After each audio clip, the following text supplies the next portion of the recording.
Hello.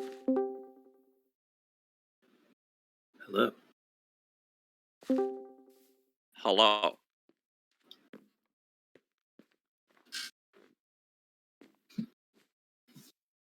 Oh, there's Kitty's power issue.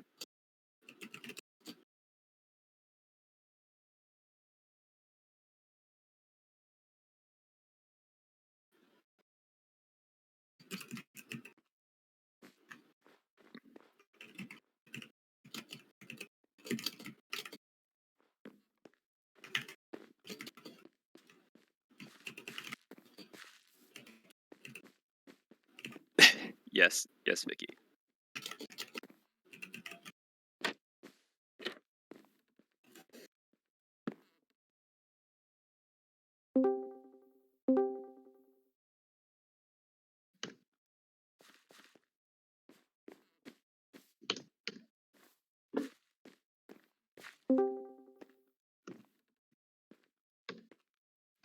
Hello.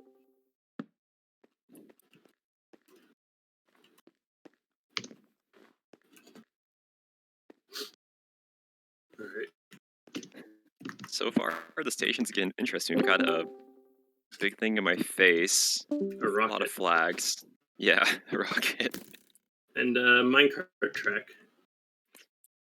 Somebody said it was apparently their MRT line. And then, of course, you've got a beacon over here in the corner next to this table. Sasha, Chief. I see we've got a GSM space program going on. All right. Kick exemptions have been issued, so... Has, sorry, has Kitty relogged? Because I know Kitty's power just went... Well, that's the thing that he said was going to happen. So we've got Frumple TV and MBN. And Kitty said that they were rebooting their computer. Yeah, so I'm not going to hold on for too long here. Just sending one ping. Okay.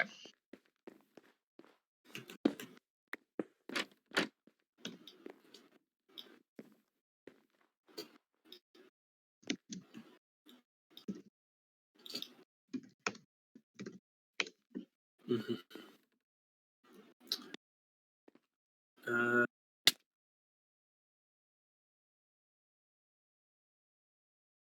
Well, can you not block me, please? Thank you. Yeah.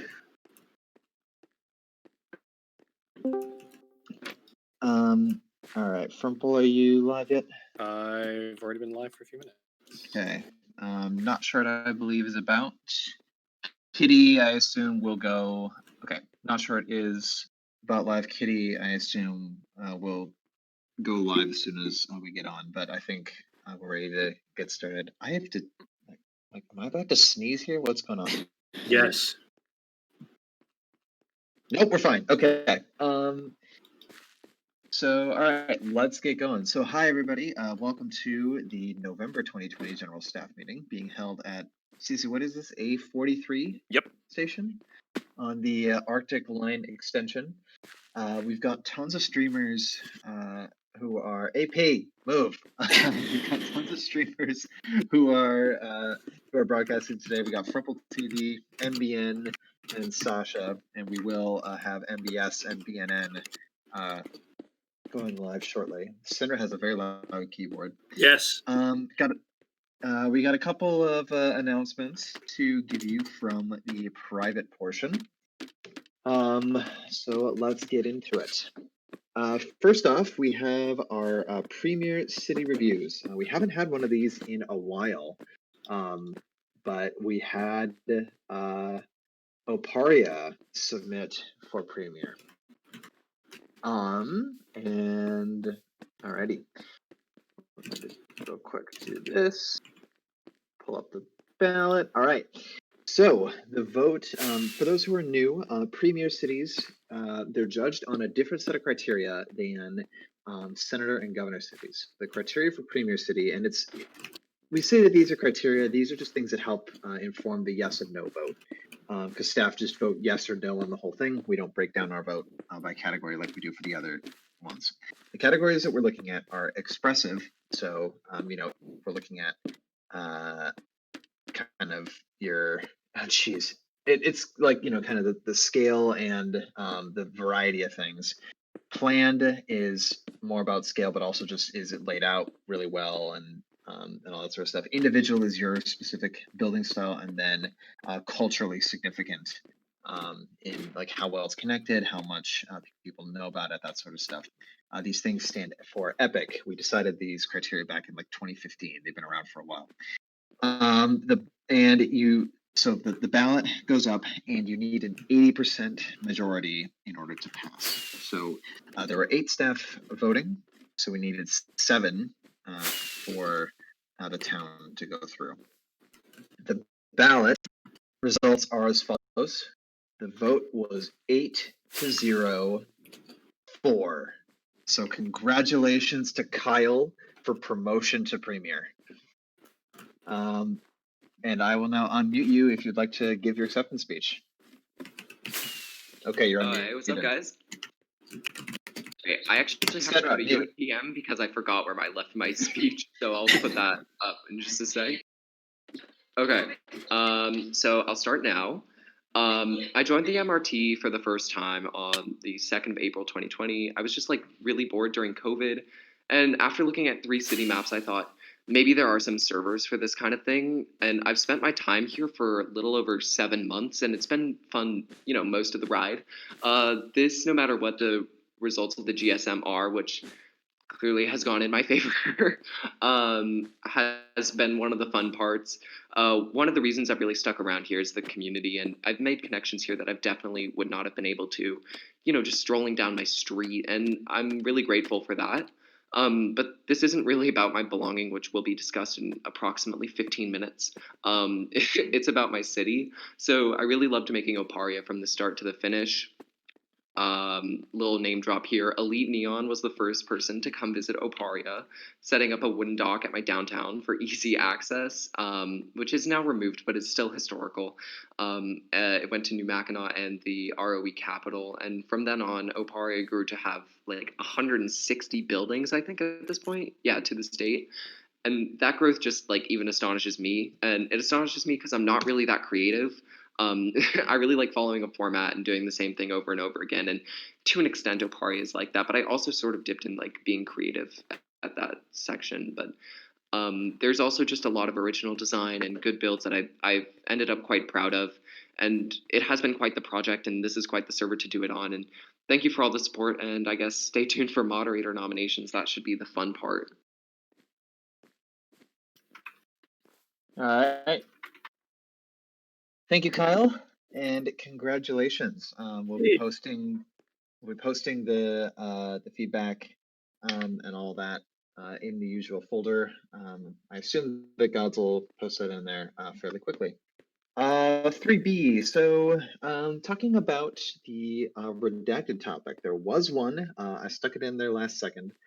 Basically, we just needed to debrief some of the events that have been going on with the moderator nomination discussions, as well as some of the changes in the moderator nomination system that we are making as of this month. So essentially, we've decided that there are a few things that we're going to be changing for October. Could someone get Agarn out of the way? The media is probably in the way. Okay, so here are my notes for what we're gonna do. So basically, December. yeah. Good. What? You said October. That's November. Back in time. Okay. Sorry. Thanks. Let's do the time warp, okay. guys. Yeah, clearly. Okay, so here are my notes. So basically, we're mostly concerned about what's been going on in the Discord channels for the moderator candidates. Essentially, there's been a lot of discussion, and not all of it has been great. or productive or helpful to us. Like there are some channels where it is almost impossible for us to actually pick out the signal from the noise and to kind of focus on the evidence that people are bringing forward, the thoughts and opinions people have about the candidates and the candidates' responses. So we want to kind of re-ground the conversations there. So we're going to do a few things. So beginning in December, so for the December candidate round, we're going to be enabling permanent slow mode on all nomination channels as well as the nomination general. We're going to start at a 15-second slow mode. If we need to bump up, we will. But this is going to be a permanent thing because, and again, we feel that it's appropriate here because we want to still allow some level of conversation, but we just want to remind you guys that like you need to be reading each other's messages. So this will be enabled permanently. Reminder that the channels are intended for productive conversation and submission of evidence and feedback about the candidates. And it's not a place to try and start bandwagoning with people or getting into a shouting match. If you know the point is to be civil and calm and to bring up constructive criticism and to bring up feedback that is going to be useful for everybody else. If we need to intervene, we will. There are a couple people who we've already talked to privately about some of their conduct in the channel. So we're not going to be issuing any formal sanctions today. But we just do want to make sure that you all are aware that like we may need to step in if there's anyone in particular who's not being calm and civil. Sorry, Chief, can I just interject? Yeah. Yeah. So I'll be very specific. The people who I talked to and are been asked to not participate in November's nominations, those are Court, Elite, and Crimson. I've only asked them for this month. In the next month, they'll be allowed to participate if they can. But I'm going to say in general, if those people or others decide to not be civil in those channels, we will go straight to warnings this time around. So. Yep. But yeah, just like if you feel like you're yelling or that you're getting up on your high horse that you have to get defensive about something, then you shouldn't be in the channel. So then in that instance, it'll be good to remove yourself, go calm down, come back later. And again, the primary purpose of the Discord channels is to bring evidence to light for the staff to see and help us make our decision. We want to remind you all that like even though the Discord channels are there as a convenience, that you can always email any kind of moderator candidate feedback. That's like any public comment in that you can submit that right up until the meeting begins. So feedback and evidence is totally okay, and actually email is the best way to submit these things because then we won't lose it. Just to be very clear, we would prefer that you submit evidence by email. Yeah, like it's a lot easier. It's a lot easier to organize. It's also a lot easier for people to see because the problem with the Discord channels, there's so much discussion that a lot of evidence gets lost. So there's no threading, so it's hard to follow. So yeah, that is our strong preferences. If you have evidence or if you have even just any kind of feedback that you want to make sure that we see, please email it to us because then we're able to easily collate it. Just because something is minor does not mean that it is not worth discussing. So if you have concerns about a candidate, even if you think that they're minor, please voice them because sometimes it might just be you, but a lot of times it won't. And hearing all of these different things are incredibly valuable for us to make our decision because that's all good stuff to talk about. I'll add on to that. Sorry, Chief. I did see a lot of instances where people were shutting down people for posting minor things. Please do not do that. Like we want people to be able to feel comfortable posting these things. To you, it might not feel minor, but to them, it might be rather personal. So keep that in mind. Let people have their say. I can't believe I have to say this to the server, but please let people speak. Yeah. On that note, reminder that unless you are a staff member, it's not your job to decide what is and is not good kind of conversation. So, like, yeah, no. Voice your opinion and then get out of the way for other people, please. Last comment on this. There were a lot of low effort posts, both in the new nomination channels as well as in the staff reviews of, oh, this person is great, no complaints, or this person has been really helpful, or I haven't seen this person online ever, so I can't really make a comment. Like, those are really low effort and they are really not helpful. So don't post low effort. If you are going to make a post, you need to include evidence, or at the very least, you need to be specific in your commentary.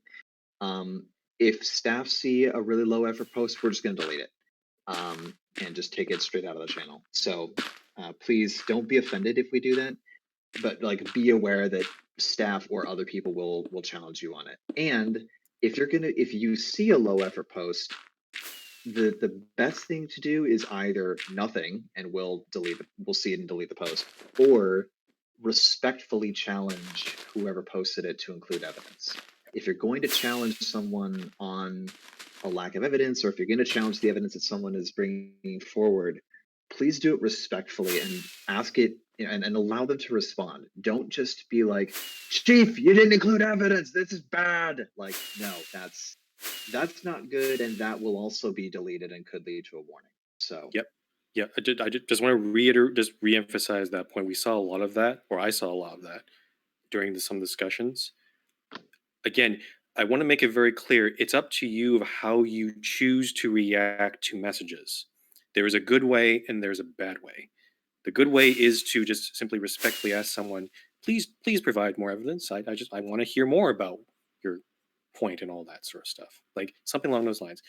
There is a bad way, and we saw too much of the bad way during these discussions. And I've already talked to several people. We all need to learn how to do this better, right? So it's up for you guys to step up and think about how you respond. Because keep in mind, when you respond in a bad way, that just escalates the situation. Other people will react and misinterpret what you said or think of it like a personal attack. Yeah. And then we get the situation we saw before. So it's also backseat moderating. And again, unless you're a mod, it's not your job to moderate what's going on the channel. Like, challenge people, yes, but don't moderate unless that's your job. And again, I'll get to you in just 1 second. I think it's also just worth reminding everybody that, like, we expected that there are going to be some things that we're going to need to change about the system, and this is certainly along that vein. So we are going to be making some changes on our end, but 80% of the issues were with the public and how a lot of you guys were participating in this process. So please keep in mind that what you do in those channels is, even if it's not about a single candidate, is going to impact how we address the system and address the community. So if you guys want to if you guys want to have a civil conversation, then you need to step up and be a good example of how you want that conversation to be. I'll just add one more thing. This is based on Mega's suggestion. If by December we still see the same problems, then the next step will probably be that we'll just not have these Discord channels. There'll be no way for people to debate in those channels, and we won't allow people to debate in other channels either. So, but you will still be able to submit feedback by email, both positive and negative, but there'll be no more Discord channels. So if you want to keep that privilege of being able to debate, then yeah, you know what to do.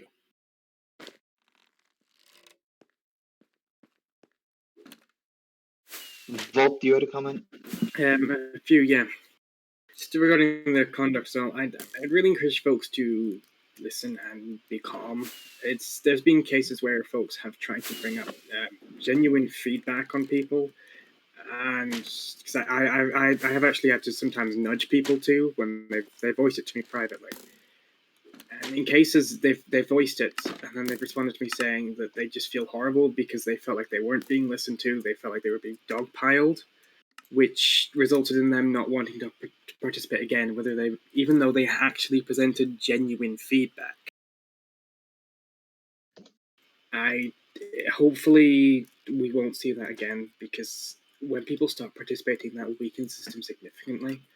This system has a lot of potential to be an incredibly positive thing for the server. It lets people voice their genuine concerns about moderator, so they can actually adore a potential moderator, so that both staff can know it and realize what is the person they're potentially inviting the team will be, and it also lets the person themselves know what they can be doing better, and it prevents these things from festering, which, as seen with the investigation, when things don't get voiced and they fester, problems happen. It's going to take a lot of community work to get us to function correctly, but I think there's a lot of potential here for a system that could really help. I think I've said a lot of nothing, actually. Alrighty. I do want to move on to the rest of the meeting. There are two statements that were pre-planned from Frumple that I think if I open the public agenda, which would help. Yep, I'll go straight into If you want to get into your statements, then go ahead. Sure, thanks. The first statement is regarding the survival server. It's not happening. I'm sorry. Because it's mainly because of the events that have happened in October. It also there's a lot of reasons, but because we have even less staff now, and even before I knew that only a subset of that staff of the staff that we had were even interested in survival, that it's very unlikely that when the survival server starts running, like we'll have enough manpower to moderate it, because I can imagine people on survival server getting into even more conflicts because people steal stuff or go into their other people's territory, that sort of thing. So that's just not going to happen, unfortunately. I'm sorry to people that were expecting a survival experience. I know that in the previous survey question, a majority of the people who voted were in favor of having a survival server, but it's not going to be happening this year. And also the 116 update was pretty late, so I just don't have the time at this point. Whether or not it happens in the future, I'm not going to answer that right now. I want people to expect that it may not, because it'll really depend on what the state of the community at that point, and whether there's appetite to do it, and whether I have time to do it, and motivation to do it. So I'm just saying, expect that it won't happen, and if it does happen, then at least you'll be surprised. So the other part, other statement I want to make is I think we're ready to finally update to 116.4. There's actually been some late changes that have happened. There was a player head issue that was on beta server, but that's been fixed.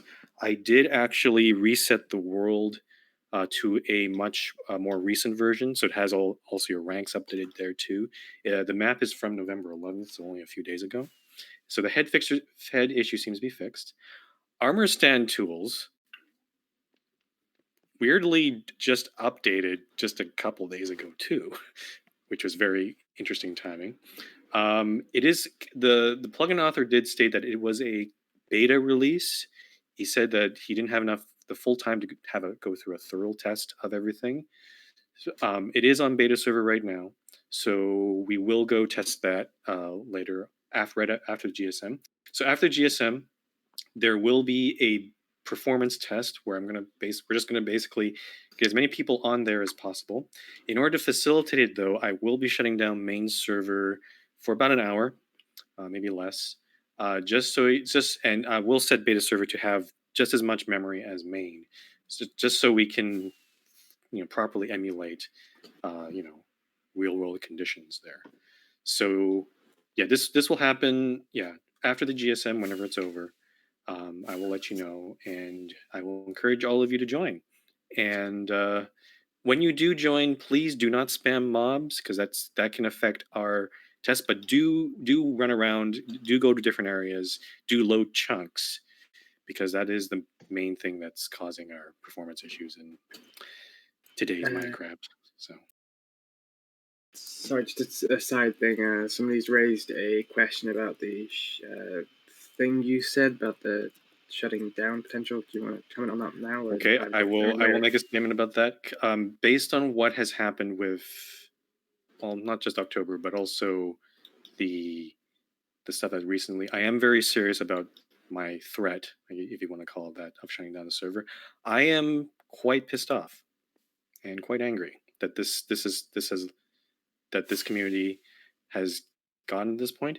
The thing I'm not entirely sure right now is it just a bunch? Is it just a few people, or is it many people?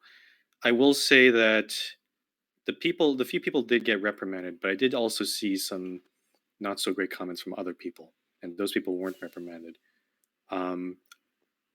Suffice to say, if things don't improve and if people do not step up, then and if the course of conversation gets worse, then I don't feel like I want to run the server anymore because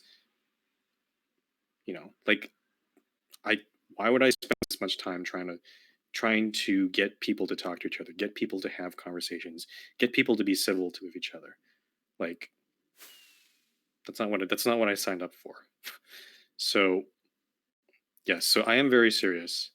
It is on you guys to step up, and I'm also not just talking about within moderator conversations, like the conversation that happened in Kyle's channel. Like there's still rifts, there's still gaps between parts of the community where people are not talking to each other and not listening to each other. If you can have if you're able to have conversations with those people, with the other side, so to speak, then I encourage you to do so, because the only way forward for this community is by doing that. And these issues have been, as Volp's Investigation uncovered, these issues have been lingering for years, like literal years. So people need to start thinking about that. Okay, anyway. If you have more questions about this or any of the other things, then we can definitely talk about it in the Q&A at the end. But that's all I have to say in terms of my statements. Section 4. Ready for the fun part? Oh boy. Oh no.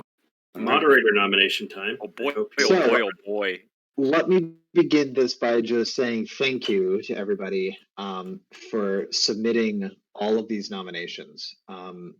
There were a lot, and clearly a lot of, clearly some of you guys hold a lot of people in high regard for all of this.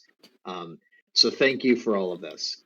All nominations, again, are public, so you can see the whole list.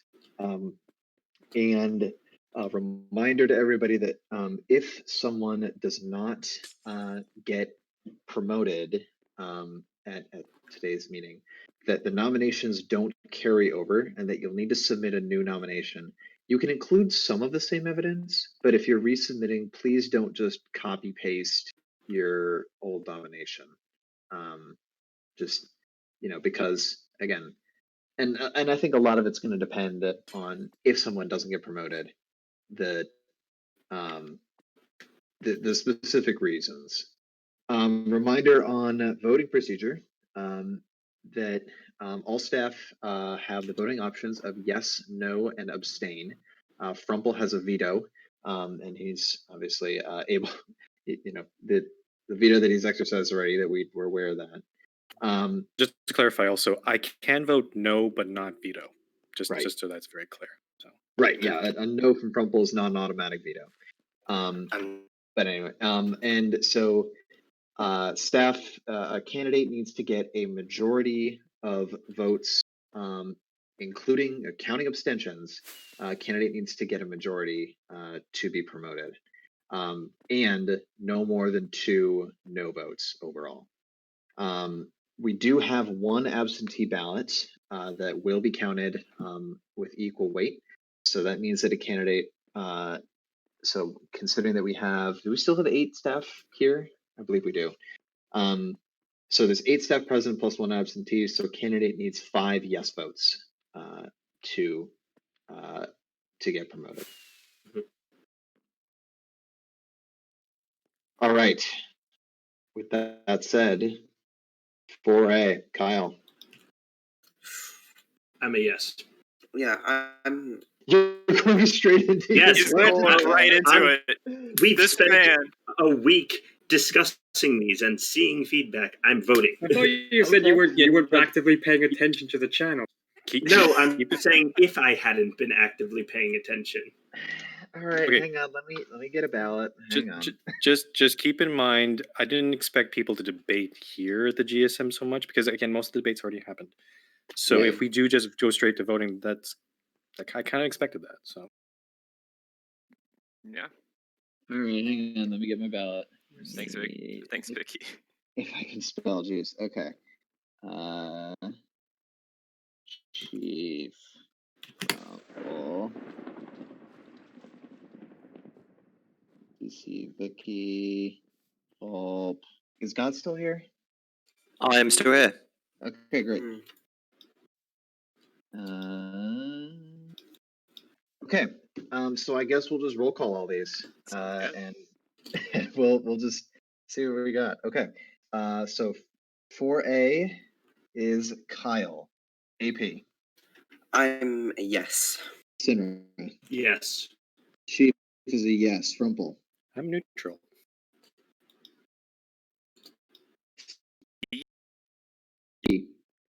Vicky has said yes in staff chat. Well, not yet. Actually, hang on. Volp. Volp, you voted on the other, but do you want to switch? I don't know. I'm inclined to vote neutral here. There's stuff that makes me want to say yes and stuff that makes me want to say no. I don't know. That's And abstain. It's That's more an conservative. Let's go for neutral then. Neutral. Okay. Yeah. So 2 All neutrals. right. Gods. I'll vote for. Okay. Okay. And Unchins is a yes. 7. That is 7 yes, 2 neutrals. Promoted. Okay. Congrats. See, that was Cool. easy. Kyle. That was easy. Wow. It was probably Congratulations. the shortest premiere tenure ever. What, 1 hour? Less. Not even that, like half an hour at most. Okay.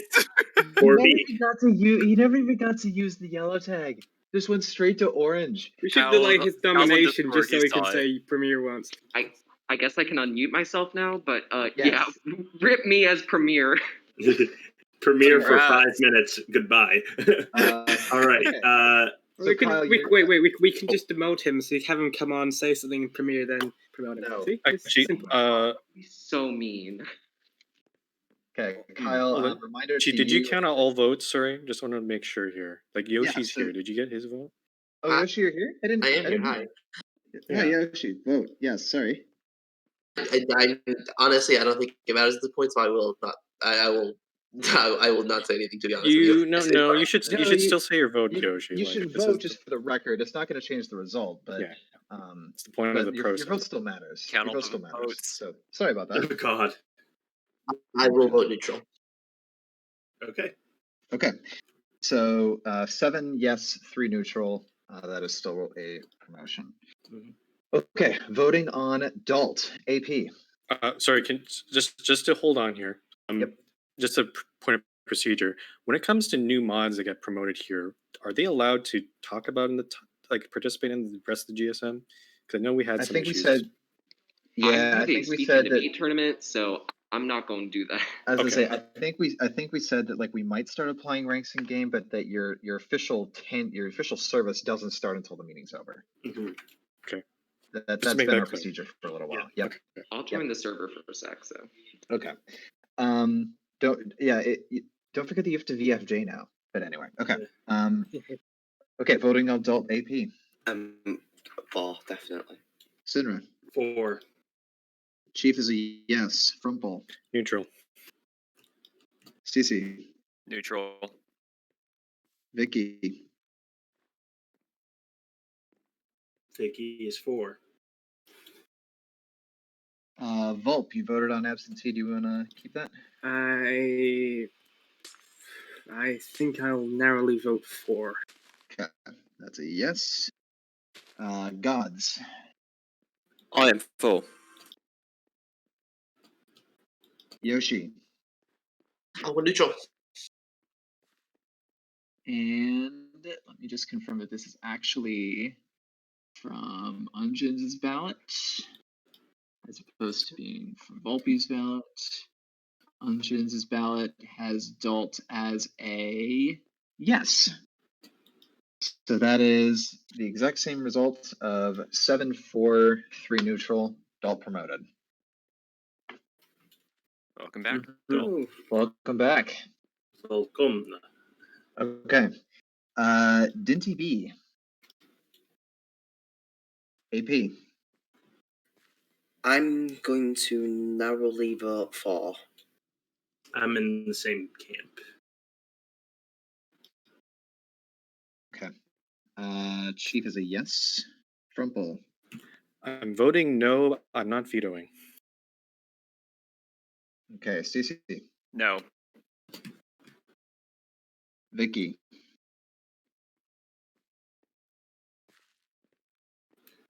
All right. Against Good. that is a fail, but It's 3 votes, but might as well just record the rest of the votes we'll just for. still record the rest. Yep. Yeah. Volt. 4, very slightly. Okay. Gods. Against.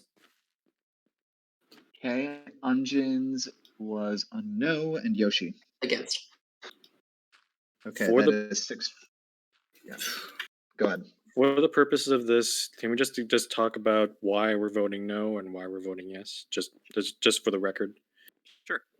I don't think there's enough evidence presented for me to vote in favour. I think I concur. I concur with that, and Um, also I think just based on what Dinty said, I'm not really sure Dinty wants to be mod based That off his own channel. that's the vibe I got. I mean, sometimes the best mods are the ones who don't really want it, but in this case, I have a feeling Dinty just this is a slight against him. He just sort of put his name out there, not knowing, how rigorous this process is going to be, and well, unfortunately, the nominations that came in from the people that submitted didn't really stand up, unfortunately. So. Oh, Chief, Yeah. Yoshi's asking if we can I will random. randomize it. Yep, I'll randomize it. Random number I was going to say for this one, just do it reverse order. Yoshi's vote is the most important. Yes. Yeah. Okay. Well, thanks. Welcome Appreciate to it. Electoral College. You have to win over Yoshi to get moderator. Yoshi is Georgia. Okay. Got it. Little do we know. All right. So does that bring us to 4D? Well, Needham. One more. Hang on, Yoshi. I randomized it, and random.org put you at the end of the list again. That's why I said we should do just reverse alphabetically. Random.org is spoken. Okay, I randomized it again. There we go. You're no longer at the end of the list. Did it Okay, put him in so last again? my main thing, it did not put Yoshi in last again. Oh. Okay, so I'm voting yes just because, again, from the times that I've been interacting with him, it's been a very positive interaction. I mean, I fully support the fact that more evidence would be great. I also just am of the mindset that I would like to give people a chance, and it's like if I don't know, I would say I didn't see anything that was a massive red flag, so to speak. So, yeah, I mean, again, the kind of hesitation to accept it, I can understand that could be an issue, and I would hope, that if Dinty, if you were comfortable with the idea again, and you wind up getting up again, that who knows what the outcome would be at that point, but I think that it could have worked out if you'd wanted to, so I would have been happy to give you the chance. So. Sorry, before we go into Needham, can we also just have a look, just just discuss about why we voted for and neutral for Kyle and Dalt. Just to get that out of the air, just so we can get the reasoning out. For Kyle's been incredibly helpful to various members of the community. Been very open and willing to help other people in the community, even in his short time on the server. Relatively short, I should say. Just very, very helpful, very kind, very friendly. And I think that those qualities would make him a good staff member. I agree with Zimmer here. He's made a significant impact on the server for the better. Mm-hmm. It's been, particularly in the last couple of months, been quite active with the issues of the server. So yeah. I'll comment on why. Oh, sorry, go ahead. I was going to say that a lot of the comments have been brought up so far, which I fully agree with. Really easy to work with, and I think I've voiced my main opinion in his channel kind of early in the process. I know that one of the main complaints and one of the concerns that we had internally was with Kyle was sometimes it feels like I don't know, like you might get a little defensive of things I think that as well as just general listening and maturity, stuff like that, are all things to be working on through during your tenure here. But I think that you've got room to improve, but I think that where you're at right now is not holding you back from being able to take on the leadership position. So I'll just say why I voted neutral.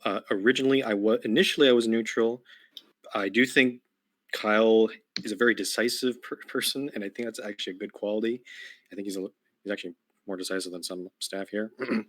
But I did have that concern about his conversation with Subway. Kyle did respond to that, and I will say I was actually satisfied with his answer. So I was actually, for a time, probably going to vote for. The problem was there were quite a few. They're not major complaints, but quite a few little things here and there from a bunch of different people. I think some people were overblowing some of those complaints in the discussion, and I tried to keep that in mind.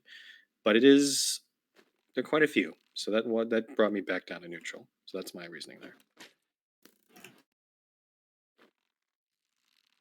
What about? Does anyone have any other further comments about Kyle, or should we move on to Dalt as well? I will say there was some concern initially about, and I will bring this up with Kyle and London's conversation on masks. However, Kyle has since apologised, and obviously he didn't have the full picture here. I think he was making a judgment based on the available information. So, I think his response was part of what pushed me into 4. Mm-hmm. I have nothing else to add on Kyle's what's already been said. I'm pretty much the same view as Frontball. I combine that with me. There are some things I do like about Kyle. The decisiveness is a pretty good quality, and he is direct, although that sometimes can shoot him in the foot and help him.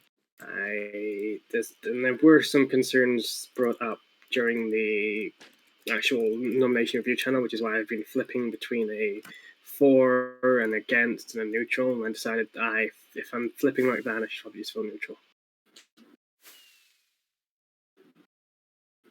Okay. On to Dalt. Yep. Dalt.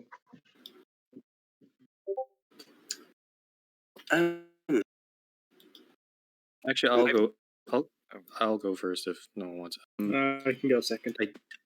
I did ask in the channel. I was trying to look for more evidence. I'll be frank. The nominations that were submitted, compared to all the other nominations for the other candidates, there wasn't much specific evidence. I did ask in the channel for more of that.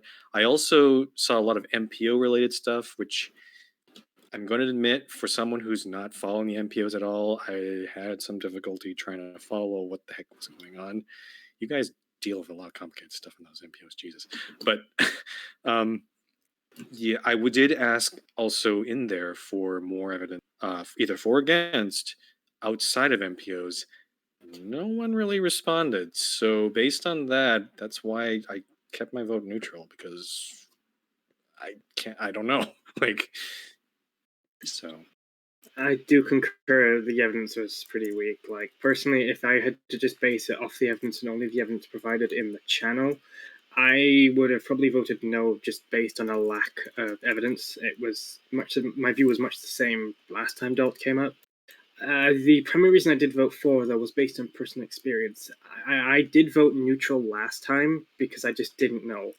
But the way Dalt's been handling the, was it Modfest, Modpocalypse, or whatever, his attitude and tact following that, his ability to just the way he's been handling it based on how he resigned. I'm probably not making much of sense. My words are falling apart right now, but that makes sense. Yeah, that I entirely my vote for 4 here comes from the how impressed I am with Dalt handling the situation. Yep, mine as well. Yeah, that was professional, well done. And even though it's not exactly fair to consider past service because you've been a mod before, it's still the stuff that you did while you were a mod was still really good for the community as a whole. So yeah, so I'm more than happy to have you back at this point. Mm-hmm. Yeah, I have nothing against Dalt. I mean, I went neutral the same kind of reason Frumble did. Of Dalt's review channel was kind of quiet. I was hoping to see more stuff brought up for or against, just because I felt Dalt has been decently active, so I thought there would be stuff, and there just wasn't. I know Dalt has done a great job in the sake of staff role, and I was trying to make sure I didn't use that as any sort of bias in any way, and that's kind of why I went neutral in the sake of this vote. Yeah. Okay. Comments. We still right. on needing 4D. I was about to open the ballot. All right, so I have randomized the list. Yoshi is not at the end of this list, so here we go. Hey. Sinra. Oh Lord, you came to me first. He wasn't ready. I'm neutral. Volpe. 4. Yoshi. Against. Gods. Neutral. Okay, I need to pull Unjins' ballot. Which Unjins' ballot is a no. Ooh. Frumple. I'm voting for. AP. I'm voting for. Next up is Cece. Neutral. Ooh, this is going to be a mess. I will vote yes. Yeah. Vicky.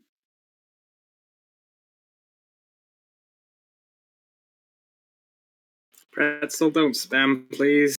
Pretzel. Pretzel. Is he actually not in here? He's in game. Okay, interesting. Ooh, that's a close one. We need to talk about this one, I think. Mm-hmm. Yeah. Yeah. So it's because it's not a majority. Well, it's all over the place. Because we're allowing neutral. Jeez. Yeah. So yeah, the votes were 4 yes, 4 neutral, and 2 no. Right. Who wants to go first? I guess. I could. Actually, I don't want to go first. Oh, okay. I mean, I can. Well, I'll say at least the biggest thing for me was there was not that much concrete evidence for me to make say yes. And there was a lot of things that you can see from other people, which is maybe they help a guest, and maybe it was like I think an example of helping a guest. There was an example of just being active and being friendly. But I don't think that's enough for me to stand out for a moderator candidate, especially on the side of leadership and conflict resolution. I mean, I personally voted for. I will agree the evidence was pretty weak. I think Needham's channel was by far the most quiet. The reason I voted for was because I have worked with him many times in the past. All of that has been positive, especially with the MPOs. He's been somebody I can trust him to get a task done quickly and with quite a big, high degree of quality and consistency. I would trust him to do the same in the staff position. I do think he's somebody who does take his responsibilities and assigned tasks quite seriously. The main drawback with him would be the communication, which I do believe can be worked on, and I think he has expressed a desire to improve that. So this is why I'm willing to give him a chance, and if I would like to see him nominated again at some point if this fails here. Is there interest in my take? So I'll give it, I guess. I was originally neutral about Neenan. I had concerns again with the LGBT, his views on LGBT, but I think that got resolved. The other part was his and that's not a slight against him. It's his method of communication, or the way he communicates it's not the easiest. It's not the best sometimes. But based on that, I was actually most impressed by the responses that he made in the discussion channel. He had made an effort to answer all the questions in a comprehensive manner, and try to address other people's issues with him. So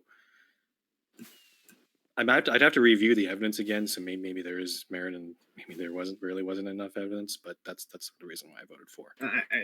I will concur that his responses were pretty good, and they are why I'm in the for camp, because I think it does show he wants to improve in his communication. And again, this is his biggest fault. So if he is able to already show a desire to improve on that, that's a pretty big for me. And my main reason for being neutral was simply I didn't have enough evidence to go for. I didn't have a significant negative reason that was pulling me away from yes. I just didn't have enough to push me over to yes. Yeah, the main reasons I don't think there's enough evidence which made me go against. And additionally, while I think he definitely can work communication, I agree with that. I think it might be better to wait for another GSM and try again rather than be on it while on the staff team. Okay. Yeah, I mean, I think Volp and Frumple hit a lot of the points for me. I was impressed about how he's handled the questions and stuff in his own channel. That was really great to see. Been a good person to work with.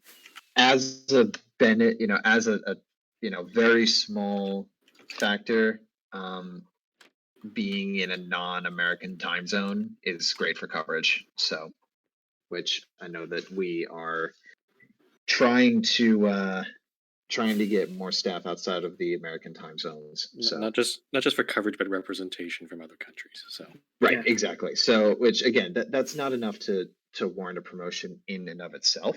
I think Vicky says should be flipping a vote or something. Vicky, you're flipping?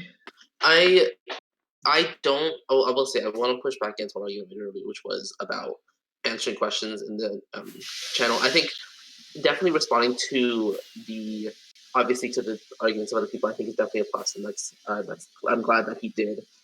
However, I don't know if we should be praising it or putting it that high in the list for reasons, just because, in fairness to the other candidates involved, Needham's channel, honestly, to be very blunt about it, was one of the least volatile channels out of there, and he kind of had to deal with, I think, the least stuff being thrown around, to be honest. So I don't know if it's fair to judge. Except for the LGBT stuff, that was rather volatile in the beginning. That. Yeah, no. Okay. Yeah. So if anything, I think Dinty's was actually the least Dinties is pretty I think quiet. okay, yeah. Obviously, other than Dinties, I think I agree with that. But Okay. Yeah, Vicky's just brought up in that I think she's flipping her vote. I just got it. Yep. So I'm would still kind of neutral Needon. I mean, I have worked with him before, and he's like been a nice guy. But I think when it comes to tough conversations, for me, I know Needon goes straight to London to ask for help on how to word things. Sometimes I'm wondering, like, Needon definitely needs it. Trying to get the right words here. Like, you need to ask London for how to word things. No, it's my stutter too. But I'm more worried about his. Huh? No, nothing. I couldn't tell. Sorry. I had a history of stuttering. My point is, I'm more wondering about his confidence in the sake of having those tough conversations. Aside from nominations, sometimes to me it seems like Needon can shirk away or like kind of back away, as I've seen on Minecraft server. But like again, I've had these conversations with him, which is why I've kind of been neutral, I'm really on the edge here. Yeah, to me, I think it's one of those things. I think there's definitely potential, but I would want to basically wait till next time. Yeah, and wait a little more to get some more evidence. The lack of, I think, concrete evidence is the thing that really is solidifying my vote against. Like, it's nothing personal against him. It's just there's really not enough. It's a very fair point. So don't get me wrong. I definitely could see like Needham being a staff member. I just would like to see more to support that. That sounds to me like a nominate dealing with stronger evidence. Yeah, I mean that's as probably. Or if the evidence doesn't exist, it just needs more time for Needham to just be involved in the community and stuff. So he needs more time for evidence to be generated. How about that? Yeah. So okay. we're saying. Well, so for folks asking, since I forgot about Yoshi, so you would need 6 yes votes in order to get the promotion. So Needham will not be promoted today, but of course, Needham, you are eligible for consideration at the December GSM if you get new nominations. So best of luck, Needham. Best of luck to Needham and anybody else. And just friendly reminder on policy on that is that if you're a candidate, no soliciting nominations, no being like, hey, like I can't go to CC and be like, hey, CC, I'll nominate you if you nominate me. Like, no, that's not cool. I'm sure it'll happen sometime. Someone will try it. Someone's gonna try. Please don't. We'll see right through you. We're pretty good at that. But yeah, and if it does come to light, I mean, we have shown in the past that we will kick them off staff team. I want to bring up, by the way, I'm unsure if we have clarified this for pro staff. Is it just a simple majority and that's it? Because is that how we're doing it? So just to be I wrote this on the end of the process. I'm open for this to be changed, but I'm basing it on how we've decided before during the private portion, and it seemed like it was 50% majority, and as long as no more than 2 people didn't vote. I'm open to changing this maybe to something like I don't know, 2/3 majority or 3/4 majority, just to make it a little more clear. Yeah, I just because the only thing that is kind of weird is that it's in a way it's technically harder to get premier than mod in the vote counts, which is kind of weird. So yeah, that's true because it's 80% for premier, right? So, but that's also because with mod we have this weird neutral vote. With mod, we don't have all the evidence. Well, so this might be a bit of us. So this might be a lightning topic. Do you guys want to change that voting scheme for next time? So it'd be 80%. If we did 80%, then nobody would have gotten it today. Yeah, that's true, but I maybe don't think about it too hard because because that's what I proposed in the original process. I mean, I like the idea. I like the idea of 2/3. It allows for still some level of dissenting opinion, but still commands a huge. Still requires a lot of support. So I was saying to get rid of neutrals. I don't really think we should because, like, there are some points where I'm like, especially today, there are some times where you're not really against a candidate or for them, Right. and it's hard to actually express that. If you don't actually know a candidate that well, Right. you don't want to disadvantage them just because. Like, if I'll be honest, maybe if we have it 2/3 of two, I think Kit is just suggesting 2/3 of non-neutral votes. So in this situation, They're saying, for- don't count the neutrals in the vote. Yeah, Yes, I do agree with Kitty though. Like, yeah, don't count the neutrals in the vote, So and then, the 2/3. so Only then problem that's with just that. an abstain. Only problem with that is that we've had an issue in the past where if we've had it where basically someone's voted with only 3-4 votes and 7 neutral votes, which I think is a problem. Yeah, you're not getting a concise expressing of staff of what of confidence in a candidate. Yeah, no, it should be a 2/3 for of all the staff present. Don't get rid of the neutral votes. That's like we have the other option is to get rid of neutral votes completely. Like I think at some point before we did just have for and against only. Did we introduce that this GSM? That's what I don't remember thought when. Yeah, I don't remember when we said that we were allowing neutrals again. I mean, we've pretty much always sort of just happened. I don't know when it happened. Yeah, because like when I did the ballot, I didn't even have a neutral column. It was just yes, no, and abstain. So, for the absentees. So, I thought we weren't allowed neutrals until I saw somebody else do it with GSM. So. Well, whatever. Yes, neutral is different from abstain. Abstain is basically like you think like you have a conflict with relation to that candidate versus neutral where you're not really sure. Right. Do you want to make an explicit rule against? Sorry, an explicit definition then. Well, no, it just means that just for December that I just have to add a neutral vote to that column or to that ballot. So what are we deciding then? So I think we're leaning towards 2/3. 2/3. We're allowing neutral votes. I think so. That's what I just clarified, Captain Obi. And neutral votes. Do we want to say neutral votes count as half of a 4 vote? No, don't make it complicated. No. No. You need 2/3 4 votes. Okay. I think that's fair. Like you need to. It's still because remember the old way ensures that it is a 50% majority, but it does allow people if there are enough no votes, then we don't promote them. With a 2/3, I think you'll get somewhat the same sort of effect.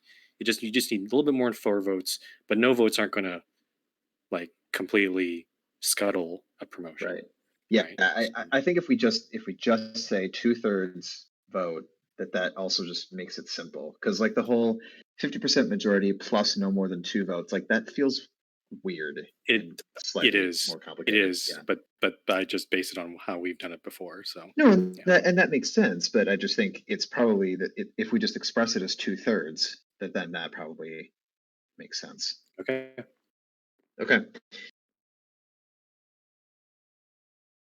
Cool. Well, congratulations to Dalt and Kyle, and welcome aboard.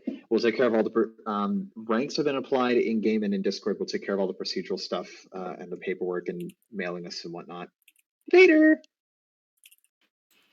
Okay, sorry. I'm slow. What are we doing with the nomination process? I think I blanked out. For voting? Yes. 2/3. We're saying 2/3 majority needs to be 4. Yeah. Okay. So in this are we counting neutrals in that equation or not? Yes. They're counted just like of all the votes. you need a 2/3. 2/3 of staff there need to vote for. Just add also onto that premier is still at 80%. So do we want, as Yoshi brought up, do we want to align that with 2/3? I think it's fine in this case because if you think about it, there is if you do 2/3 with a 4 neutral against, you do have a more chance to go no because if you vote neutral, in a sense, in essence, it is voting no. So I think it's fine because you have a higher chance of getting. Yeah, I'm fine with it because of the fact that we don't allow neutrals. And I hate democracy. And because like Well, and because like with Premiere, it's more objective and it's not about a person. So anyway, 5A? speaking of voting and about premieres, that was a really good transition. Gods, you want to make premieres public. Yeah, so I think, well, the fact we have done it with staff already, there's no reason we can't do it with premiers. So, yeah, that's about it. Yep, I'm Agreed. Yeah, in favour. I don't know why it wasn't public already. So yeah, in favor. Gonna bring a caveat here. What about if the person is, and this might also be related to moderator stuff. If the person is there during the meeting, are they allowed to make comments or respond to questions from us about the city? The way that I would say no. The way that we've handled it in the past, if a staff member is up for premiere, is that they just mute themselves.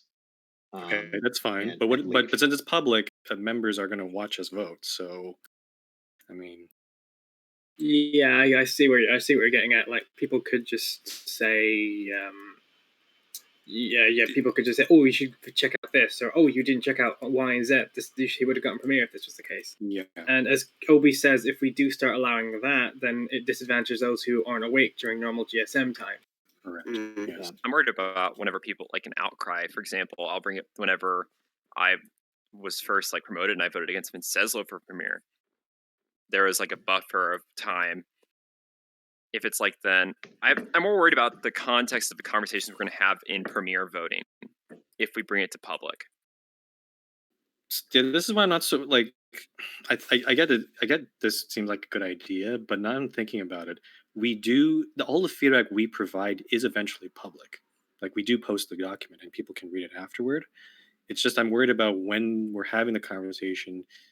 There's potential for outside influence, right? Just by people, not just the candidate, but other people just saying things. I will say though, like, is that not the case for staff as well? Staff is a little different because I think a lot of the conversations already happened, right? Because we've already had it in the Discord channel. That's already been done, right? Yeah, most of, I mean, like when we got here, because it's also worth remembering that with a moderator candidate and like the way that we did it today is we took the vote, like we went straight into a ballot, which I'm guessing that's probably going to be how we're going to do it. And it's meant to involve the community beforehand, let everything kind of settle, and then we take the vote. Premier reviews, the other thing too is you could submit, but then you could be working on it until the last minute. We specifically like go around the town and we don't open the ballot for 5-10 minutes after flying around the town and looking things over. I mean, you might have looked something over in advance, but we generally don't open the ballot immediately like we did with this. So there's a lot more of what security people would call potential for a timing attack. If you are, because like with premier cities being the first thing on the agenda, that's pretty much what in democracy is called times, or in school board meetings at least, there's something that's called a time certain thing. So it's like exactly when we're going to be doing it. So. What do you mean by a time vulnerable attack? Like people just suddenly start bombarding the server with like hundreds of alts, or? No, I just mean timing attack just means like if you're like, say Monty Isola was up for premiere, but you weren't staff. You know that at precisely 7 p.m. UTC, that if you're first on the agenda, that we're going to go there at 7 p.m. UTC and start looking. So I can start showing you around. Yes. Okay, for you, Monte Isola is never going to be up for premiere at the rate I'm building it. Yeah, I'm reading some comments in Meeting Live. Some people are concurring. Like, it doesn't seem like public doesn't have a say in premier cities, so they shouldn't be able to influence it. Yeah. Right? I can see the benefit of what God's proposing here. It at least allow people to see how we vote in terms of transparency. But yeah. What if we were to make a very slight change?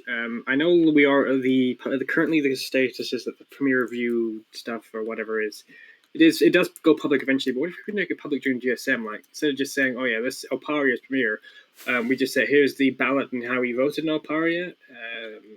I mean, so that's it would we whenever we release it, it's up It's to how fast we get it done. yeah, it's basically just how quickly do we move the document to the right folder. Like I think that's something that we could do pretty quickly. So yeah, and I mean, if we just go publicly over why we voted for it and just public, I don't want to basically like public spend a whole lot of discussion. yeah, I don't want to spend a whole lot of time discussing it because like the comments go in the ballot. I'd rather I kind of like the dramatic reading and reveal of the results and let the candidate give their speech. But yeah, I mean, I honestly, I'm the only change that I would make is just say if we're able to move the if we're able to move the document over while like we're talking through the other announcements, let's do that.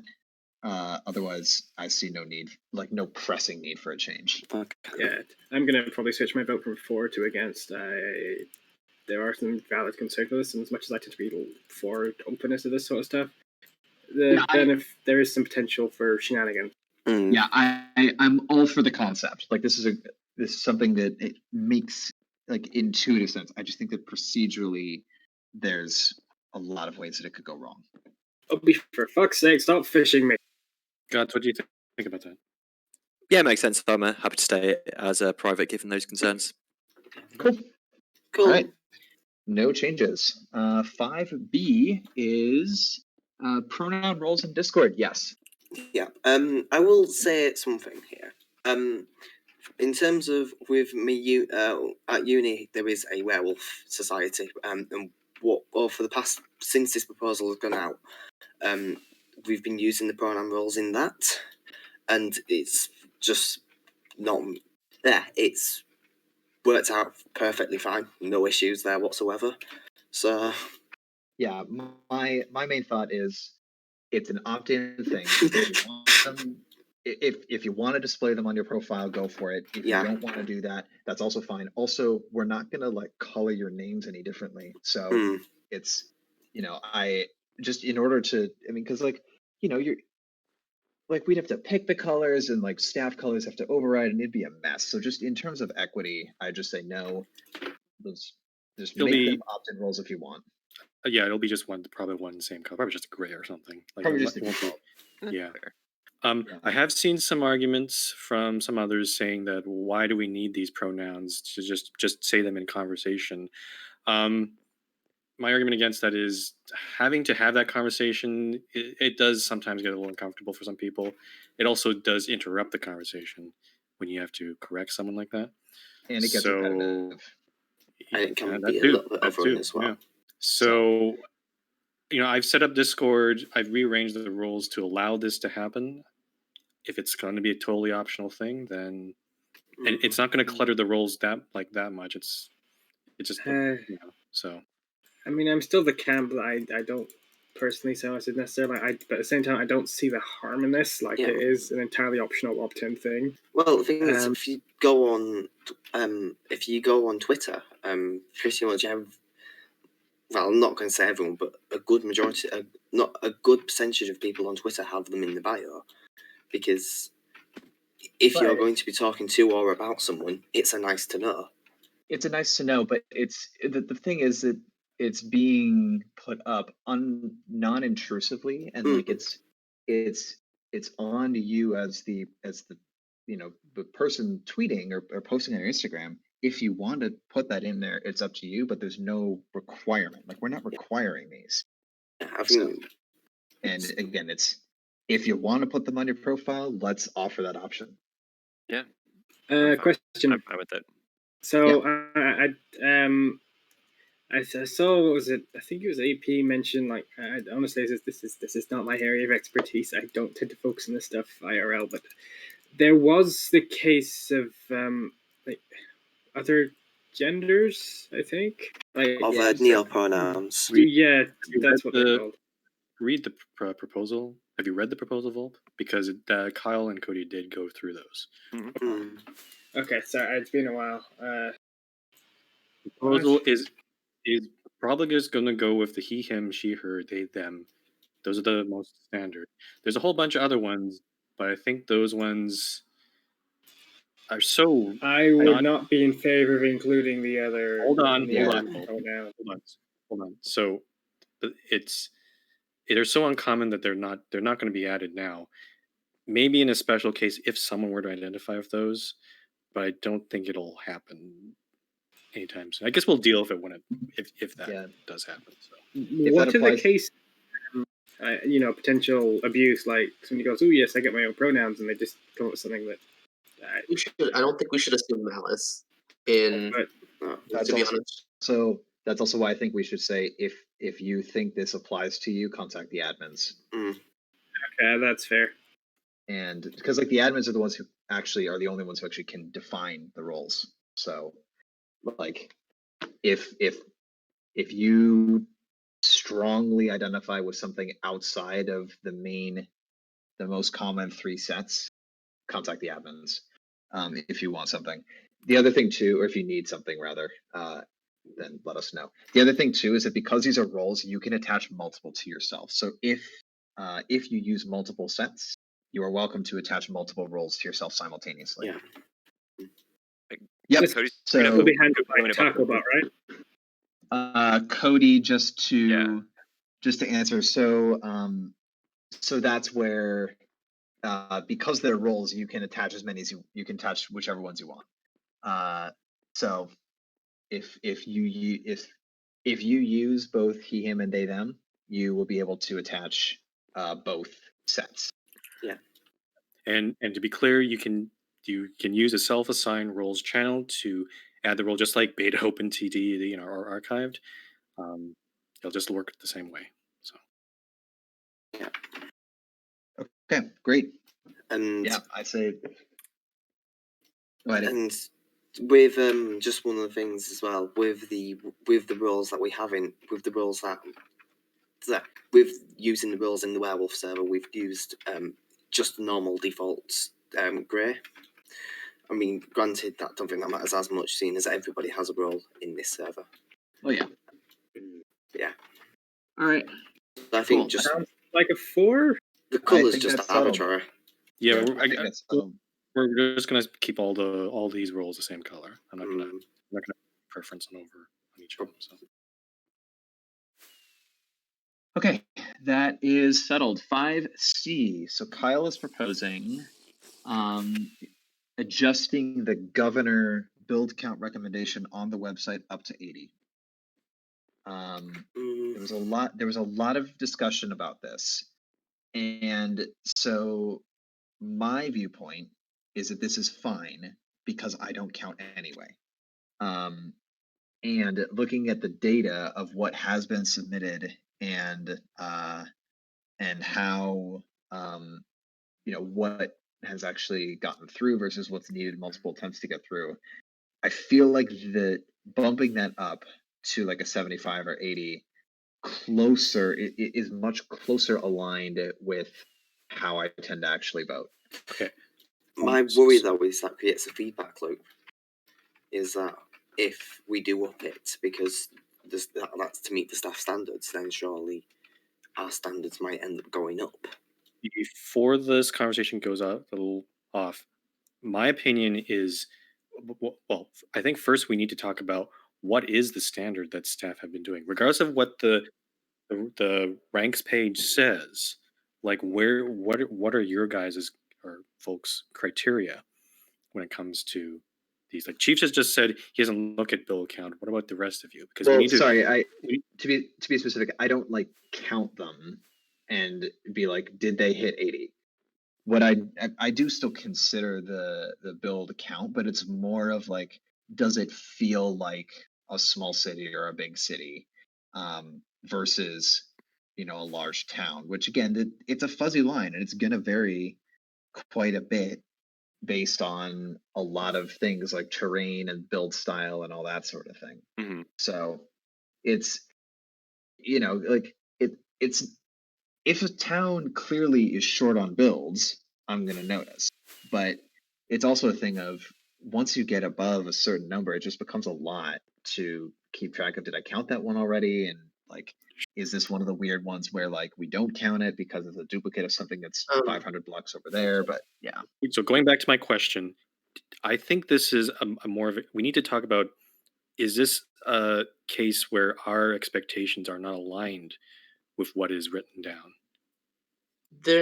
One of the things I remember when Kyle was thinking of putting his proposal up, one of the issues that he also wanted to was kind of the inconsistency on the grading, and this is kind of to do that. If you look at the examples he cited, Opario, the governor with 100 buildings, got a 7 on scale, and then I got 7.8 in scale.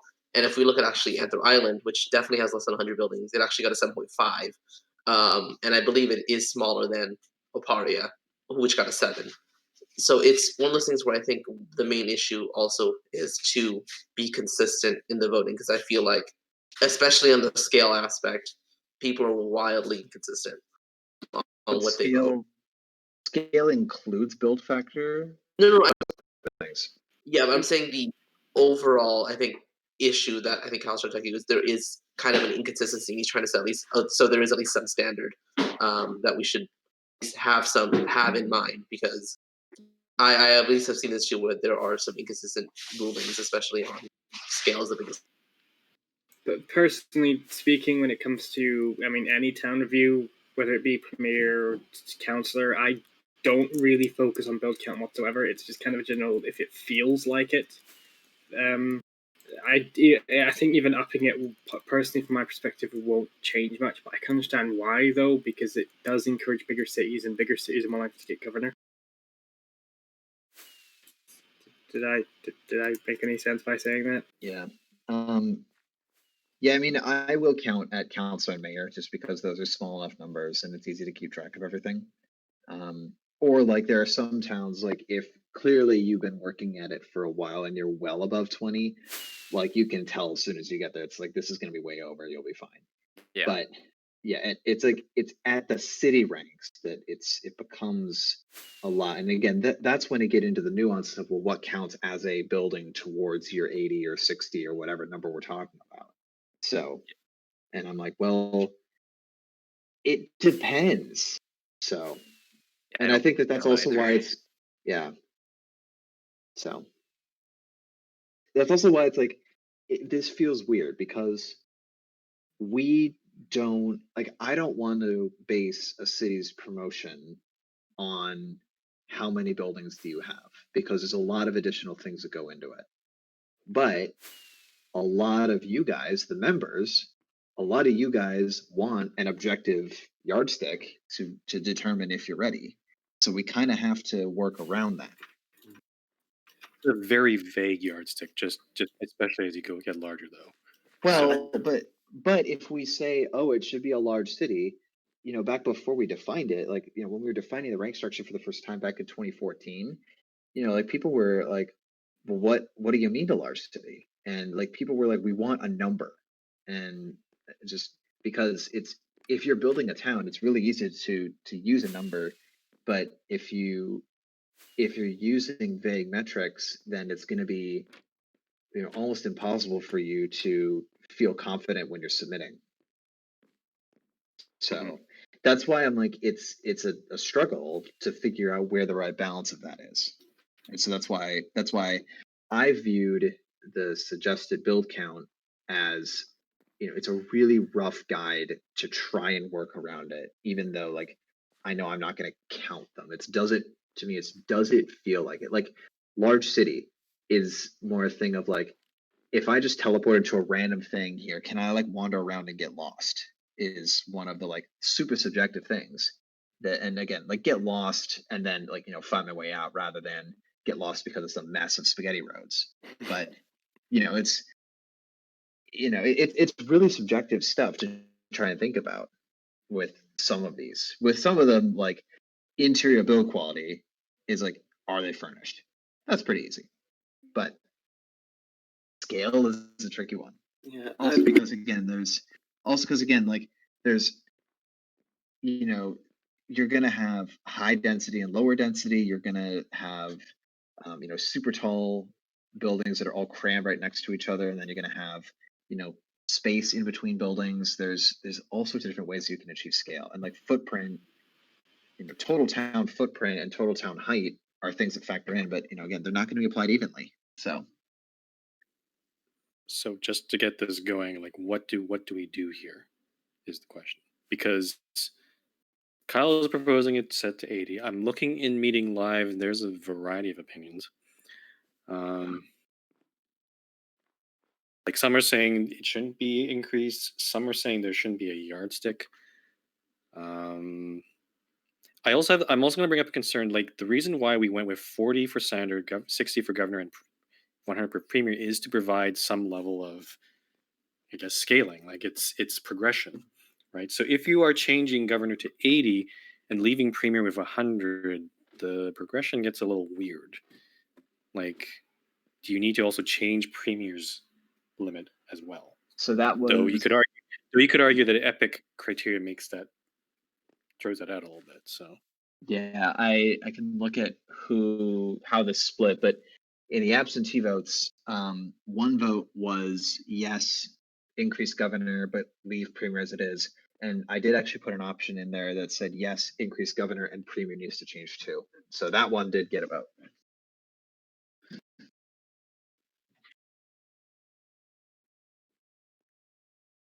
The more I think about it, the more I'm wondering if there's really any point to this beyond like, would this yardstick actually change anything? I mean, I think it's also worth remembering that the scores, the numbered scores, are meant to inform the decision of whoever's putting the vote, but it's the final for or against that decides if you get the rank. So, like, unless, like, I mean, the only real rule, so to speak, that we have on translating from scores to votes is if you have a category that's 3 or lower, that should be an automatic no. And if you have, multiple categories that are like below 5 or, 5 or lower, then that should be a no. But other than that, like there's no minimum like total score or average score that you need to get a certain rank. There's intangible factors in there, which is what the comments box is for. Just to respond to Otto and OB and Eden, what we're discussing is not moving this is the wording on the website. But from what it sounds like but based on what Kyle has said, it sounds like how staff are actually evaluating sounds like it's actually higher than 60 already. So what he's proposing is aligning what is written on the website to that.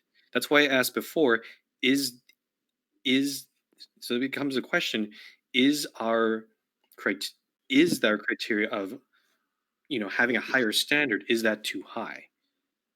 Like, should that be lowered? Or what? Like,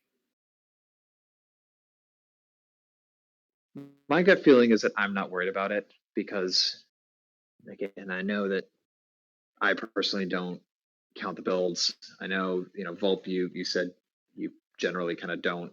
Yeah, I look for more how it feels more than builds. Like, with result, like technically raw count wise, the builds are, by my metrics, well over into the hundreds, but I wouldn't count that as governor. It's just not big enough. The buildings are too small.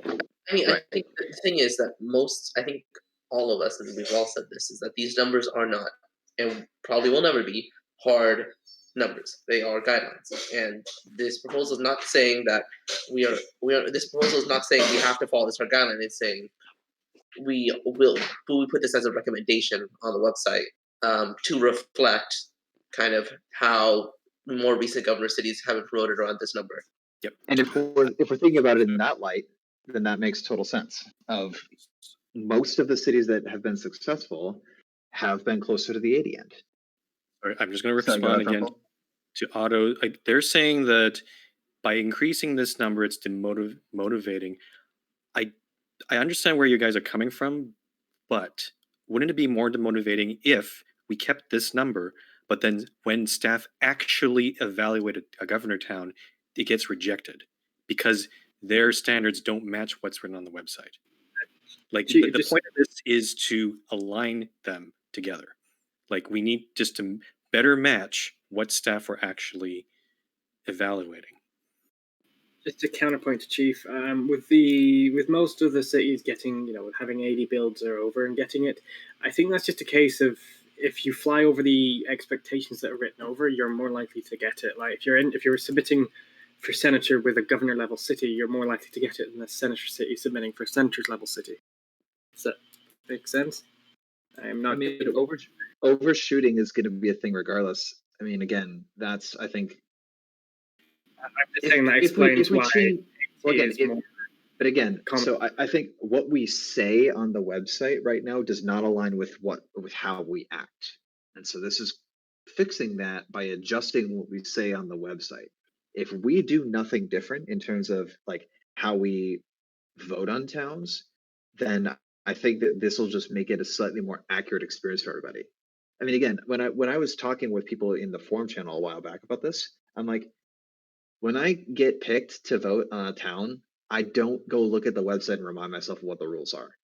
So, yeah. Okay, there are two things. One, there is also the option of lowering our standards. I don't think we've talked about it, but it sounds like that's probably not happening. But I just want to put it out there. The second thing is harder to do. Yes. The second thing is we could just go. What about just cutting the middle? We'll go 70 instead of 80. Like, is it 80? Is it really that high, or is it something a bit more, maybe a bit more reasonable? It breaks the pattern. It's like 10, 20, 60, 80. Not really. 100, right? I think it'll still be okay because the jump from it's 40 to 70, it's just 30, like a difference of 30, and then it's another 30 to premier. It's not too bad. Like if it's 80, it gets a little. I think it gets a little weird because the difference between governor and premier is it's only 20 buildings, which is a little small in my opinion. So. Right in the middle. Yeah, I'd be in favor of. I take back my inconsistent numbering thing. That actually 70 is right between 40 and 100, and that makes me very happy. I'd be in favor of 70. Yeah. Okay. 70. Okay.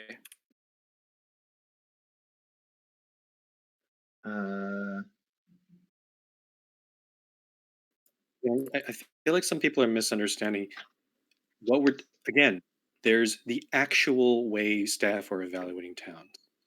That sounds like changing. It's not changing, but it sounds like people think that by changing the wording on this, where all of us are going to be more. That's not what we're saying. We're saying that it's more. It actually matches reality. That's the best way I can put it. It matches the reality of how we evaluate. I personally have a feeling that the bar is always going to continue slowly raising as you see more and more cities. You need a bit more to get impressed, and thus the bar will continue to go up. Like compare early premier cities to cities like Oparia. Yeah, they're asking. Some people are saying is Gov too hard now. I don't really think it's too hard. I think we're the same standard as we've always done. It's meant to take a little while, but still be very achievable. Premier is the one that is intended to be a lot more limited. Yeah, I definitely think there are I've had discussions with Yoshi before. There are definitely some towns where could never go for premier just based on on the epic scale, but are solid governor towns. Yeah. So, oops. Okay. So it sounds like we're going to raise the website wording to 70. Yeah, that seems to be what we've agreed on. And then, staff just do our best to just keep reviewing towns the way that we have been lately, which I think is completely reasonable. I'm gonna get a new cup of tea. So if you folks want to 5D without me, governor is meant to be a challenge and an achievement. It's not meant to be a walk in the park. So, people want their airports, but people want their airports. But if we make it a really good reward, then that should be pretty good motivation. Oh God, 5D. Yeah, I need a tea break. I'm at a tea. I'm totally not using this as an excuse. See ya. You picked a really good time to yeet yourself from this conversation, Volp. has To been be honest, muted. I read this and I think I voted on the absentees. If you want to use that as my de facto. No, this one there was. Oh. No, this one. Oh, sorry, no, I voted on the no vote. survey. I voted. Okay. I would personally, I'd be in favor of minimal changes, like clearly unfinished buildings could go. I'd want some of the somewhat finished ones to be finished. Hold on. Just back a bit. Sorry. Just so you know, just so everyone knows and is on the same page, Wipeout has updated his proposal to reflect the feedback that was given from the survey question. So if you haven't read it yet, please do so now. And then Kitty also submitted a counter proposal. In response to Webb's proposal, I think I agree with Kitty's counter proposal because, like I said in the forum channel, there is still no distinction for buildings that I think obviously would stay but are not complete, but would rather just need to be furnished or completed, that would not be torn down. Because right now it seems like it's either it'll stay if it's done, and if they're still not complete, and it says that red labels will be removed, which is just any building that's not complete. So I'm still not here, and I think a lot of people are not here for a majority removal of a bunch of buildings. Yeah, I'm very much for. I think I agree there. I'm very much for having people renovate rather than demolition. And yeah, I do agree still with merging plots, but so I'm clear. This position is. It means that no buildings can be considered to be removed at all. Which one? Well, I mean, I guess the position of the majority. Like, what's is this? Is it more like we can complete buildings? It's okay. We all can complete buildings, but are we even allowing the possibility of some really like? What if it's a really incomplete building? Like I think Kitty mentioned. Like if it's got like structural holes and stuff, then I think it's fine to remove. If the only thing that's incomplete is like furniture, then it still counts as a complete build and just needs to be filled. it'll take a lot of work, but I do think maybe a reorganisation of the city's in order. And yes, it will take a lot of work, but some kind of moving similar builds together, moving like with like. We talked about this actually during a little mumble discussion a few days ago, which is that it's kind of unrealistic and honestly kind of not possible to move bunch of buildings to kind of make districts in a way, simply because all of the plots in Central City are different sizes, and buildings that take up the whole plot cannot just be moved to other plots because they're all different sizes. But okay, yeah, that's fair. I would also argue in the sense of in regards to like a revitalization, I want to point out the sake of Armada. Whenever Armada got upended, no one wanted to work on that. So I'm kind of more curious on. I doubt people will be like on the staff wise. I don't think there will be. I'm more worried about the buy-in of staff to actually do that scale of project. Armada was a private town though. Still though, staff volunteers. No one volunteered except me to actually. Yeah, the scope of work is similar. Yes, that's my point. That's fair. Well, yeah. Based on that, are there any staff right now who would be interested in heading this project? Because I feel like if you had someone spearheading it, then that would make things work a lot easier. But right now, this is just simply all we have right now is Wipeout proposing this.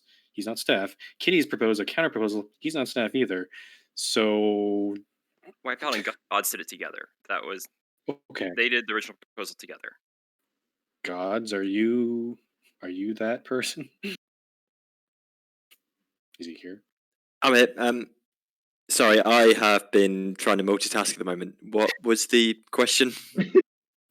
I'm asking, since you're the one who proposed this with Wipeout, are you the person who's going to be leading most of the changes or doing most of the work when it comes whatever's decided? If it was just smaller scale, identifying what needs to be removed, what needs to be what needs to be upgraded, then yes. If the scope was changed and it was a full reorganisation, then I wouldn't have the time to dedicate to that. I might. I think I would be willing to spearhead some of it, making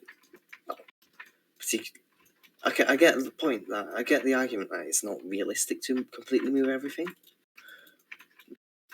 But I mean, or maybe from this point onwards, marking districts or marking like this area, we encourage residential development in this area. We encourage commercial in this area. But there's not many plots left at all, so we can't really do that. Yeah, my argument is also people don't really build in Central City to build in Central City anymore. Like I don't really see it nowadays where people want to build there. People Well, wanna But build is around that the elsewhere. lack of plots though? Because if there was empty plots, because there's I think- basically none. I think regardless of whether or not, because I mean, I think that's irrelevant whether or not people really want to build. Because maybe a new member does want to build. I've seen it from time to time. But I think that while I agree with of course moving some builds, there's maybe one build, a building that takes a tenth of a plot. We can move that into another plot. I think that makes sense. It's fine, but I really think we should focus more on the idea of only removing buildings that are very incomplete by inactive members, or maybe plots that have been held for years now that are never been complete, even if they are by active members, versus kind of focusing rather on the removal of any building that's nearly incomplete. To be clear, I'm not in support of anything which is significantly constructed. I'm not in support of demolition of that. I think that's what we're saying. I think it's if it's very clearly incomplete, from an exterior structural perspective, if you'd have OSHA complaints against a building by looking at it from the outside, then that's a problem. And then we can look at okay, is this member active and what are they doing with it and all that, and then get rid of it. If it's something that the building is done, but it just needs some TLC on the inside, then it should stay, but just get a little bit of attention. I didn't really look into the debate so much, but for the gist I got was there seemed to be tremendous amounts of disagreement of the categorization of which builds fall into what. Well, that's completely changed now. Right. Yeah, I guess my question is who determines Wipeout's I think submitted some maps showing what he thinks should be kept and not, and then there's been disagreement about that. Should it be left to Wipeout? Should it be staff who should be doing it? I'm not. I'm more asking what's the process of determining this, and maybe based on Kitty's categorization, because I think he had something similar too. I mean, Central City is a staff city, so I think in the end, the final word is going to be down to us. But I definitely do agree we need to have some sort of standard. I'm trying to read up on Kitty's side. I know I disagreed heavily with Wipeout's categorizations, but I was trying to get through Kitty's because some of them I did agree with in regards to Kitty's. Perhaps as well, are people discouraged by building in CC because of how big the plots are, frankly? If you are just starting out and you want somewhere to build a small home, there's nowhere in Central City to do that. Central City is not for homes. It's made for or a business. But it's restricted to citizens and up though, so it's not that basic home. You can't. Yeah, I mean, also there are people who still build tiny things in big plots. So I mean, it's not gonna. I don't think people are discouraged by the size of the plot. To be honest with you.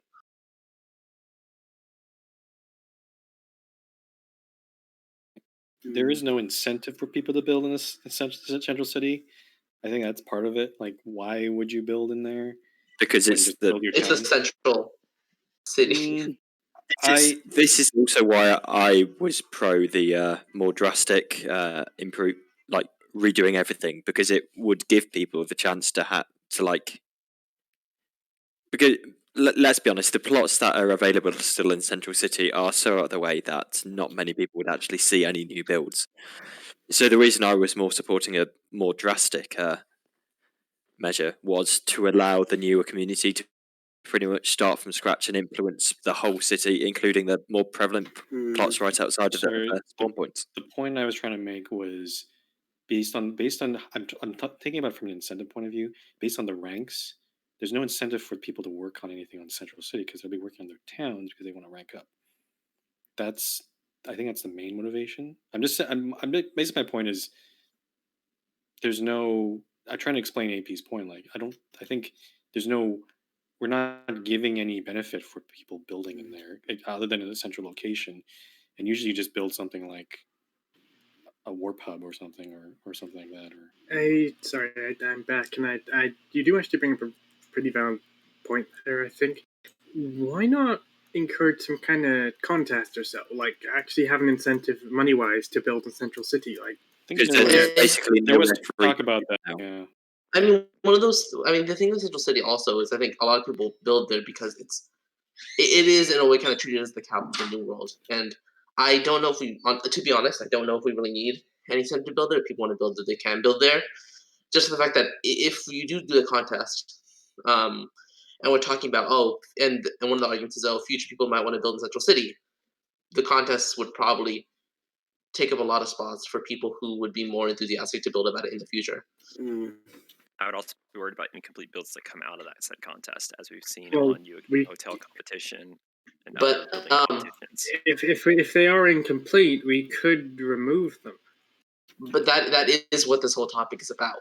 Yeah, which I think we are argument. We are straying a bit from the main issue, which is what are we gonna do with Central City? Because there is two proposals right now, essentially. Sorry. Okay, we'll go back to the main. I just want to respond to Kitty. Kitty, that's you. You may not want to go for ranks, but I know there are quite a few other players who just focus on the ranks. So I'm just putting that out there. Like, anyway, so what are we doing? Like, are we going with Kitty's proposal or are we going with Wipeout's proposal? I'm not sure what's going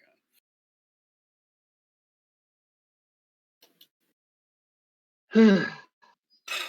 I mean, I definitely am. I will say I'm currently not in favor with the current version of Swipe's proposal simply because it leaves out the marking of partially incomplete buildings and what happens with those. I at least know that for now, for sure. I don't know how everyone else feels about it. Hello? As I wasn't participating in this discussion, I don't feel confident enough to vote. There's some calls for deferring this topic based on maybe there needs to be more discussion about it or a more concrete proposal. It's fine. We don't have to decide now. Perhaps and again, this might go as another proposal when it's deferred. Perhaps we do more on. Maybe we designate a plot for a community build. We designate plots for community builds like we did with the Christmas market a few years ago. Heck, we could even make a Christmas market. I think I do want to clarify again. I think we are straying a bit. The main issue isn't the topic we're talking about isn't about necessarily incentivizing people. It's about how many plots should we clear, and what standards should we use to define what plots should be cleared or what should not be cleared. That's I think the main issue that we don't have a solution to, that we keep kind of going off track on. Here's what I would love to see in terms of an intermediate step.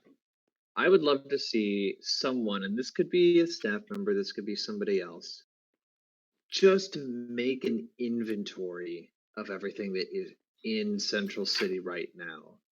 And not necessarily to decide what we want to do with it right this second, but just so that we at least know what's there and can figure out what the status of everything is. Because I think that we've got a lot of weird edge cases that we're talking about at once and trying to lump too much together. So I think that the incremental step is let's inventory it and get a status on the stuff in Central City. And then come back to this in December. I can get on that in the meanwhile. I'll make a spreadsheet. I'll make a spreadsheet in planning. AP, if you need any help with tallying and counting things, I can try to help you there. Yeah, so I think the main thing that we want to figure out is for every single building in the Central City, where is it? who owns it, what does it do, and what's its status. I think those are the main things that we wanted to know about. And again, like for what does it do? That's like corporate tower or the AdMod building or something like that. Like that's all. Those are all relevant to know, as opposed to like here's. And again, it's buildings that I think we're concerned about more so than plots. Mm. Is this technically an unapproved airport? John G, what do we do with that? So I think based on how that inventory looks, it would hopefully either point to some fairly obvious things that we need to do that we can then vote on in December. So I'm saying that we do nothing to the buildings right now, but that we come back to this in December with with some actual data. Yeah, I can imagine like this is just information we're collecting information, and then someone else, whether it's a staff member or Wipeout or Kitty again, can make a proposal based on that data. I think that's Yeah. Mhm. Yeah, I think there's two. I think we're trying to lump in too many things, and it's getting complicated. I'm like, I'd rather ground ourselves in the data. Wipeout has also expressed his interest in assisting with tallying things, so it does appear that there is interest in. Yeah, it does, and this is something that can be just done as a big public Google Doc. So. Yes. So I'm getting Okay, east-west reference, north-south reference, maybe building name, building owner. I think the nitty-gritty details I think can be sorted out. I think by whoever decides to do it. I don't think we need to set an official thing at the GSM right now. Yeah, my main thing is that I want to know is identify the building, identify the owner, identify the purpose, identify the status. So if you get those four things, I don't care how you do it, but those are the four things that we need to make a decision about what we're going to do with it. So AP, if you want to spearhead this, that'd be. You said you wanted to spearhead it, yes? Yeah. Well, I've already got a spreadsheet going in planning. Okay, great. So for the public, then work with AP if you want to help with the inventory, and we will circle back to this in December. 5E. Yes, I agree with it as written. Yep. That's a huge violation of privacy. Can I explain my topic first? Okay. Sure. So yeah, from the events of October, there was some debate about, and some concern about people being like talking in voice chat and having their conversations recorded for perhaps purposes of writing people out or for malicious purposes. So what this rule is to propose that such voice chat conversations you cannot record this without the person's consent. I'm going to just add a little. There was some discussion in the forum, though, with regards to writing a privacy policy for the server, which I haven't gotten around to. But the privacy policy will say something a little different. It will say something along the lines of, you do consent to when you join voice chat, whether it's Mumble or Discord, you do consent to be recorded by the server administrators for obvious reasons because we're administrators, but also by any authorized people that are authorized by the administrators, and those people are probably just going to be the people who record events on the server. So like Kitty, Not Short, myself, because I'm recording right now on the GSM, and I've already recorded people's voices right now.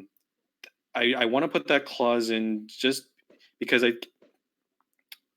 I'm a little like either we do this or every recording that's done by say like MBS or MBN or myself has to have a disclaimer at the beginning saying that you may be recorded and all that. I feel like that's a little bit maybe overkill. I think if it was just covered by a privacy policy, then my other thing is that the privacy, like that policy would cover the instance of what if you joined in the middle of the event and you weren't there at the beginning when they were doing that. So yeah, that needs to be there. Yeah, events, I say events are fine. Official server business is fine, but like randomly recording conversations just for the hell of it, get permission first. To answer Needon's question, I think it'll be implied. Well, maybe it should be explicit, where basically if someone, I think if someone is publicly intending to, like, they announce it, saying that they're going to record this event, like, you know, MBS is going to record Assassins 2 tomorrow, for example. I think that should be implied. I don't know if Kitty needs to ask for permission explicitly. If you're recording for something private and something that's not announced, you definitely need to ask for permission in that case, because that's not, we don't know, the admins don't know about it. So But he's saying maybe if it's on the event calendar, then it's okay to record. I don't think it's like that. I don't think it's like that. That's an automatic excuse, because like there are some things that go on the event calendar that aren't like events that need to be recorded. But it's like if it's a big event and it's on the events calendar, like I think it should be pretty clear. Yeah. The important thing is you need to express your intent to record. So if you do it publicly, then I think you can assume that you have permission. Unless, and if you don't, then the admins will step in. I don't think that will ever happen, but you know, we'll tell you, okay, no, you can't record that for whatever reason. But also, yeah. Also for like members, keep in mind, y'all aren't lawyers, so like there may need to be a point where Frumple and I just need to just close the conversation here, just because like please try not to get too deep into the hypotheticals. It's more just like, from the concept of policy perspective, it makes sense. Yeah, I hate law. I hate law. I hate. The only lawyer we like super busy, so I don't know if he'll want to even look at this sort of thing. But and also Chiefs made a point, like it's also based on nations and jurisdictions and stuff. Yeah. Like, it's like most people here aren't lawyers. This is a thing that we got to do. The rule makes sense of like the simple rule of don't record without consent.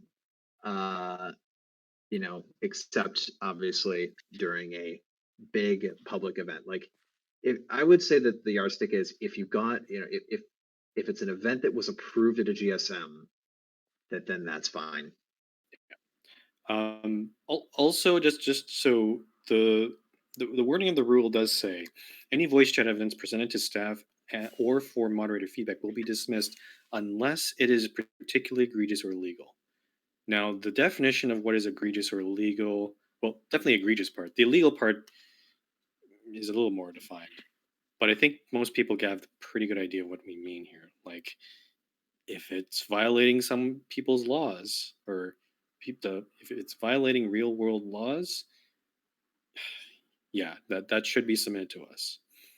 If it's something that's not quite there yet, quite at that point, like that there is a gray area between. I think you can still submit it to staff. We'll make the determination of whether it's egregious or not. So.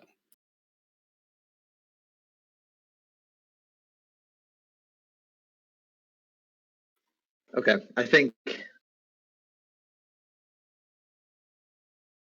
we're set on Kitty changed his like Discord like account name, so okay. Anyway, okay, I think we're good. Topic, that's all. I think this topic's closed. I don't think we need to do anything else with it other than just it's approved. Don't be stupid. Don't record people. If it's obvious that they're not aware what you're doing, get their permission. Or if in doubt, get their permission. Okay. Okay, 5F. Yeah. 5. This one. Yeah. So just to be clear, I think there's been some confusion. What this is more, and I'm not sure if this should be a staff policy, or should we actually? I was actually thinking maybe it should actually be written in the rules, maybe under disrespect or something, because I know in other servers there are explicit rules that are totally against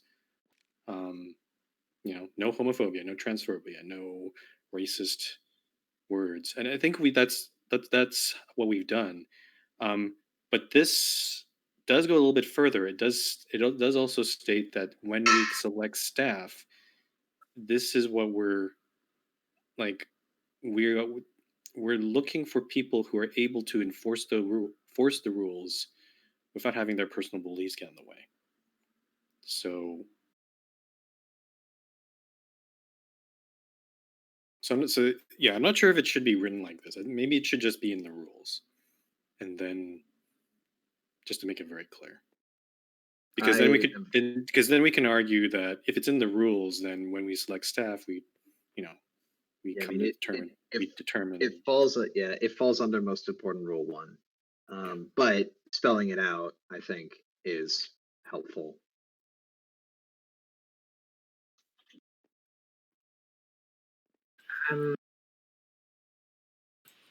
Yeah, what I have seen cited by users is there are some things where I'm nervous to speak here, admittedly, but some things where it's unsure of where it would fall on the spectrum. Like, is it racist? Anti-racist would be stuff like affirmative action. Like, if a staff member endorsed that, would that fall as racist or anti-racist? I'm just gonna shut up now, I think. No, that's one of the things that's hard to figure out where that is. I mean, like a chunk of its context. I think the thing is, even if there are a few edge cases, such as maybe discussion of action, but whatever it may be, that are the multiple edge cases, I personally don't see a problem with making this official stance, simply because while I think there are edge cases, I don't think it's going to be that much of an issue where we can be like, okay, I think this is fine, yada yada. Where we can basically say the extreme stuff, we're not allowing that. I don't see there being a problem with that. Just saying that overall. If you recall, you remember that topic when we had a few months ago regarding prison camps and Nazi symbology and all that. This is kind of similar to this. Yep. I think the best thing to do is have this policy here as an official stance. If a staff member gets into an issue where they don't know what to do, they find a situation that is in one of those gray areas. The general policy is to consult the other staff to see what should be done, right? And that's what we usually do anyway when it comes to these sort of things. Like we did that when we were looking at the symbology, all that other stuff. So yeah, it's kind of like, in a way, it's I think, like the opponent, it's kind of like the disrespect rule, where like obviously there are going to be cases where people are going to argue, oh, I don't think I was disrespectful, or there's obviously arguable cases on whether someone's being disrespectful or not. It's kind of the same case where, like, I think we can all agree there are cases where certain things are racist, certain things aren't. But obviously, like the disrespectful, there are edge cases, but it obviously makes sense to have this there to try to prevent obvious cases of, in this case, racism or sexism or homophobia. I just pasted, it might be helpful.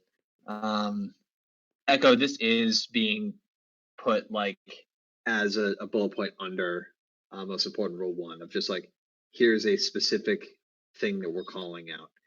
I just pasted in the meeting live channel. There was a lot of arguing about this a while back, but that's because Reddit is weird. Is the link to the Reddit? It's a part of Reddit's content policy, and specifically the bit that's closest to this. So not that we would necessarily follow it word for word, or even if we should follow the model of it, but just as an example of another another platform that is adopting a similar kind of policy. This is the text that they have for Reddit. So, as a potential data point or point of reference. So, I think again, incorporating it as a part of Rule 1 makes sense, and for like this will at least address the extreme cases. Not that we've had that many, thankfully, but again, for the edge cases, I think we'll just have to deal with them when they come up. I mean, we're not going to be able to anticipate everything right now. I actually like the wording of this one, particularly the marginalized and vulnerable groups. I think I'm going to have to that's- head out, so I will see you guys later. See you guys. I suppose there isn't my own concerns with that as well. It's just I want this. If we are to apply such a thing, I'd want it to be done fairly with an even hand. Like logically, I'd assume that if somebody said "kill all women," that is nasty. But we'd also do the same for a "kill all men" joke. Based on what I'm reading from this Vulp, like, are men a marginalized and vulnerable group? Depends where and depends how. There are some. I'm Personally speaking, there are some aspects where they said. I'm talking in general. No. No. Societally, men have way more power in most, like the overwhelming majority of cases, and like systemically. It's not a case of whether it's fair or not. It's a case of like, yeah, like it's. This is definitely wading into political territory. I mean, It that's what I is. was saying. What Kitty says kind of the way I feel is context is very important here of what exactly is what exactly is being talked about. Sure. I mean, Right. I'm going to reference Kyle's nomination channel, Kill All Men. Like, that was the context there is very important. Yeah, I think again, it's we want to specifically call out that this sort of stuff is not okay, and specifically like the extreme stuff you can instantly spot, no, bad. The stuff that it's like it depends on context, make the context as clear as you can so that we don't have so that like the chance of someone interpreting it as being with malicious intent, like you want to watch out for that. And Tiado's comment about making this political, yes, I am going to make this political because this is the kind of I'm putting this rule in here because that's the kind of server I want to run on here. I'm going to be very upfront with this. I'm not in favor of trying to accommodate. I'm not going to be able to accommodate everybody from this position. Like, there are going to be people who disagree with this position, and if they don't like it, well, that's too bad. So.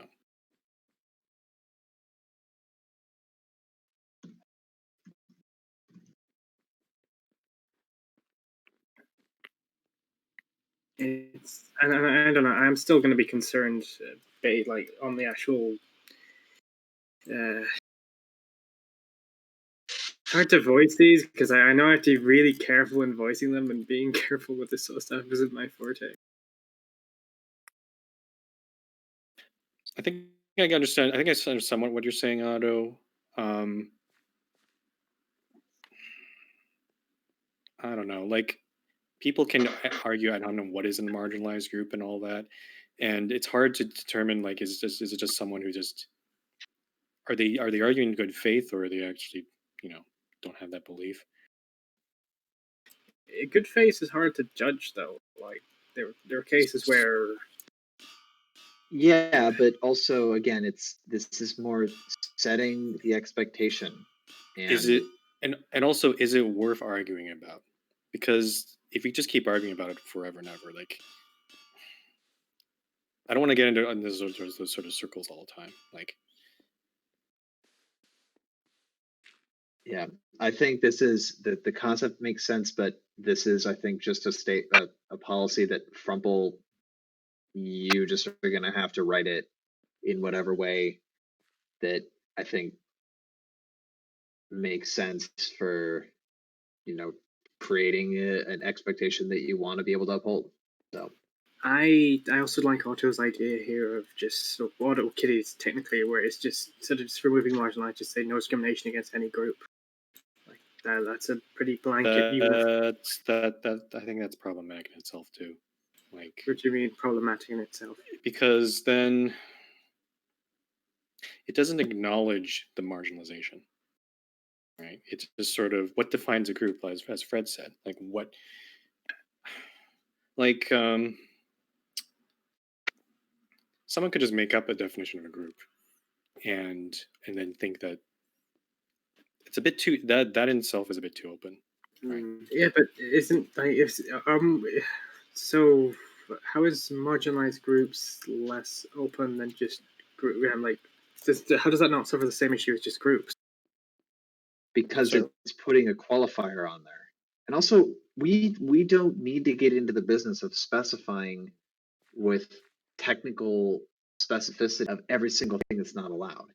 This is something that if you're doing it, it should be either fairly obvious or like it's a situation that based on context that we'll need to step in and be like, no, that's not the kind of behavior that we want. I mean, we're getting really into the weeds here. Yeah, I know. It's just but it's something like this. Just it does concern me based on. I don't know. It's my own position on this. I know some will consider me a bit out there, and others will not. I'm gonna throw this out. We might have to invoke Rule 3 here. Like, I think you just need to write it and just say that this is the rule. Yeah. Like I think you should do it. I can proof it if you want to just like proof it and make sure that it works with the flow of the rest of the page, whatever. But or just have another set of eyes. But like this needs to come predominantly from you. So yeah, I echo. I know it's a simple way to do no discrimination, and usually I would be in favor of the simple way of doing things, but I'm not comfortable with just that. Is what I'm saying. So I still would like. If we are changing, if we are having a more hardline view on this, I also want to make sure I am enforcing these properly. Thus, I'd also want to see a more concrete definition of anti-racism, anti-sexism, anti. we can't Volt. We can't provide a concrete definition because there's going to be exceptions no matter how you do it. And that does worry me. That's how the world works. I think we have to end it there. Like, I'm sorry that it's not that it's not going to provide you the detail that you need. I think it's also going to be a lot of we're going to need to learn and figure it out. I mean, yeah.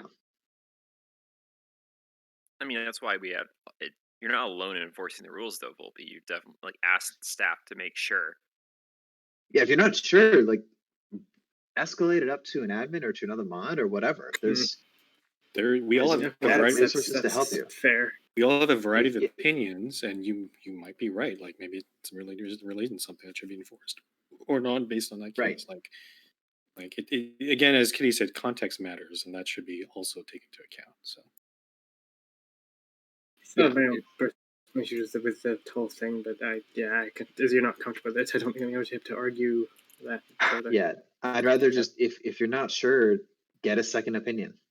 But this is something that I think that Frumple just needs to write and set the rule. Yeah, I know you're trying to go from a politically neutral perspective. I don't care about that at this point. Like, I'm coming from the point of I want this server to be a safe space for people who are marginalized. I think you can agree that this server has a lot of people who are marginalized by other means. Like, this is there because in IRL they don't feel included, so this is where they go to. So I want to ensure that that's still here. Just arguing from that perspective, though, if this place is already a decently safe environment for those groups, like we do have a massive LGBT population, both amongst the staff members and the general population. Same with things like autism. It does seem like a bit of a haven for that. If we've already managed to establish that without these rules, do we really need them? Yes, I'd say that's an argument that yes, we do need them. That's more of an argument. Yeah, we want to protect it, and yeah, if we want to protect it by an official policy and rule against it, then like having a rule in place is the strongest form of protection that we can give. I'll write something and Yeah, I think we need to just end the conversation here and move on. Yeah, and like hopefully I don't think I'll be able. I don't think I'll be able to vocalize my concerns well enough, and I don't think anybody's going to change their mind here. This is a pretty political topic, so it's. Oh, don't worry about it. Not even. We're shutting down in January, so that's fine. Anyway, Okay. moving So on. wait, does that mean I can start nuking things? No consequences, boyo. No. Sasha Okay. wants to talk about Discord roles, and then let's get into the quick agenda. God. I know Kitty has some stuff. I'm not sure about like kind of even the media side.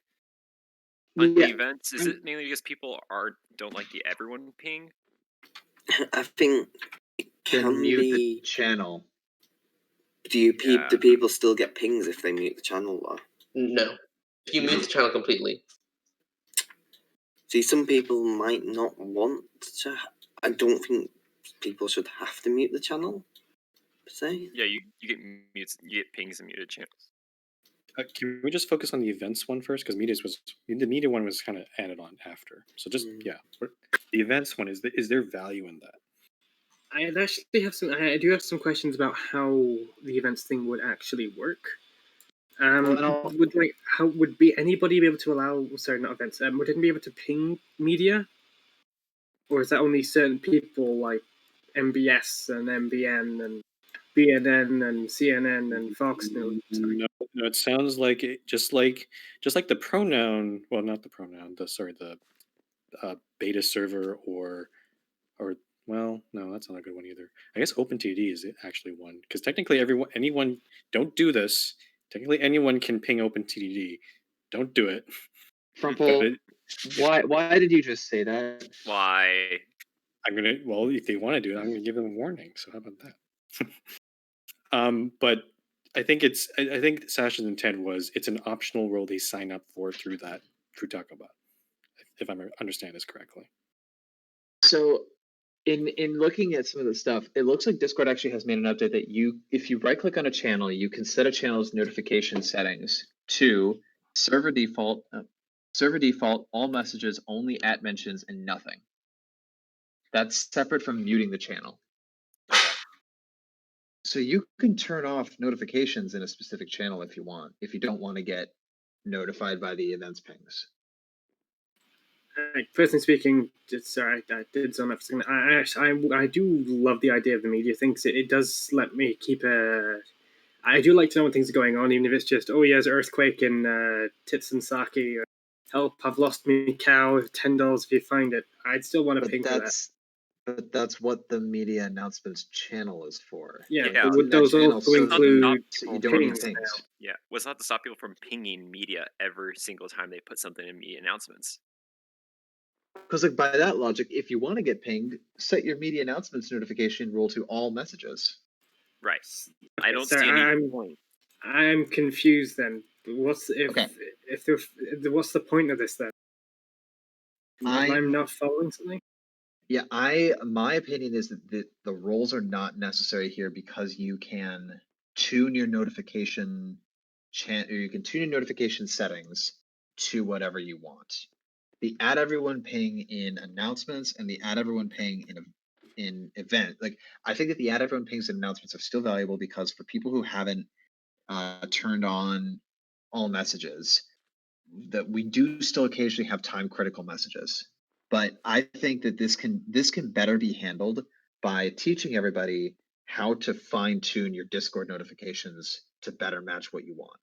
Because again, I don't know what the use case would be for people pinging these roles, other than potentially if we were to say no, media actually doesn't mean you want to subscribe to those. Media means that you are a media outlet, and so say if we just have to define the rules of don't annoy them. You say like we had a when it's media for, then we could ping at media to get their attention. But I don't want to do that. I would rather just say if you want notifications for things in media announcements and event announcements, turn those adjust those notification settings on your end. Yeah, I think he brings a good point. This now that he mentions it, I am concerned about this actually having any use. Prior to us splitting events and media, it probably would have had a niche use, but with that out the window, yeah, it's just configure Discord notifications. I agree. I agree, Chief. So yeah, learn how to Discord, guys. Yeah, Discord's notification settings are actually really powerful if you take 10 minutes to experiment with them and fine tune them. Like my notification settings for the MRT server are actually really fine tuned, which is great because I can get pinged for important stuff, but not every single message in general when I'm not online. So Yep. Let's move on. 6A. let's move on to the fast part. We're almost done in terms of time. In terms of agenda items, we got a ways. 6A, B97, Neapolitan Highway from Beachview to Fuxenberg. Or I don't know how you pronounce that. Whoever's town that is. Whatever. This is, I'm fine. Wait, that is the wrong ward number. That needs to start with a 2. Ondist, you failed. Oh, veto. I mean, the road itself looks alright. Could just ask. We're gonna improve it. Pending result. Approve. Approve and just ask for. Approve and ask for correct number. Move it to, if it's in 2, then B27 now. Is B27 available? Yep. Road nerds? Okay. Renumbered to B. Yes, it's available. Okay, renumbered B27 approved. B845 from Rodonia to Birchwood. Is that the right ward number? Birchwood's in the northwest. I think it is. It's near Whitechapel, so yeah, Whitechapel's 8. So yeah, simple, straightforward. No, simple, straightforward road. Yeah, 5 Emmy. Tamek has been away for 1 year, 1 month, so it is. Yep. Yeah, okay, cool. Good to go. Approved going once, twice. And sold. A12. Cody needed a bypass. I asked him. He was mainly curious about that, so it's bypass more or less. He already has the permits to build the road. How long has this one been inactive for? I checked this one. I don't think there were block logs on it, so we don't know. It sounds like this was, from what I understand, John Owl 654 bought this building, like copied it from Frosty. Like it's something you can buy. I did see that, and I'm personally just there. I can disagree that even counts as a significant development. It's just a copy-pasted building with nothing else. Thunderproof. I disagree. Well, I disagreed with that, so that's why I asked to be a town bypass. So yeah, it is an old building either way, significant development or not. I approve the.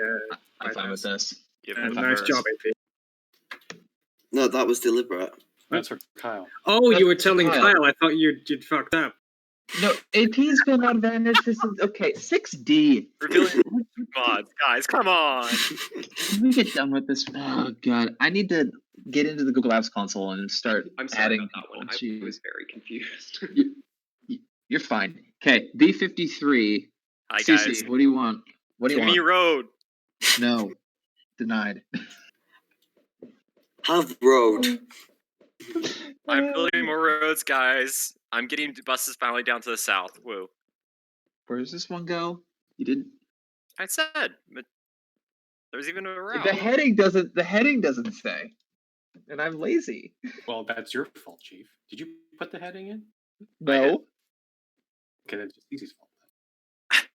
Okay. This is fine. It's a short road. It's leading. It's a short road. It goes to Redwood. Protocol's on this, so we already know who's fine with it. Yes, protocols help me with the building. Building style will be your protocols. He and I are working on it together. Honestly, I'd love to see this. Protocol has wonderful terraforming abilities, and seeing an entire road up built to his standards. Oh yes, he has signed himself up for it. Jeez, wow. This will be fun. This will be fine. Approved. We actually terraform nearby area. Like, ooh, look at these trees. These are nice trees. Will be once it's road porn. Okay, 6A has been removed. It's no longer needed. 7A. Taco burrito-a-thon. Approved. Jesus, when has a taco burrito thon never been rejected? Like, Approved. Yeah, that's fine. Arctic Line. Hi guys, back again. So basically, we've only had one application that was due for A33 across the A92. Approved. Yeah, that's about it. My only point is there's not many Approved. people Shush. Questions. that want MRT lines anymore.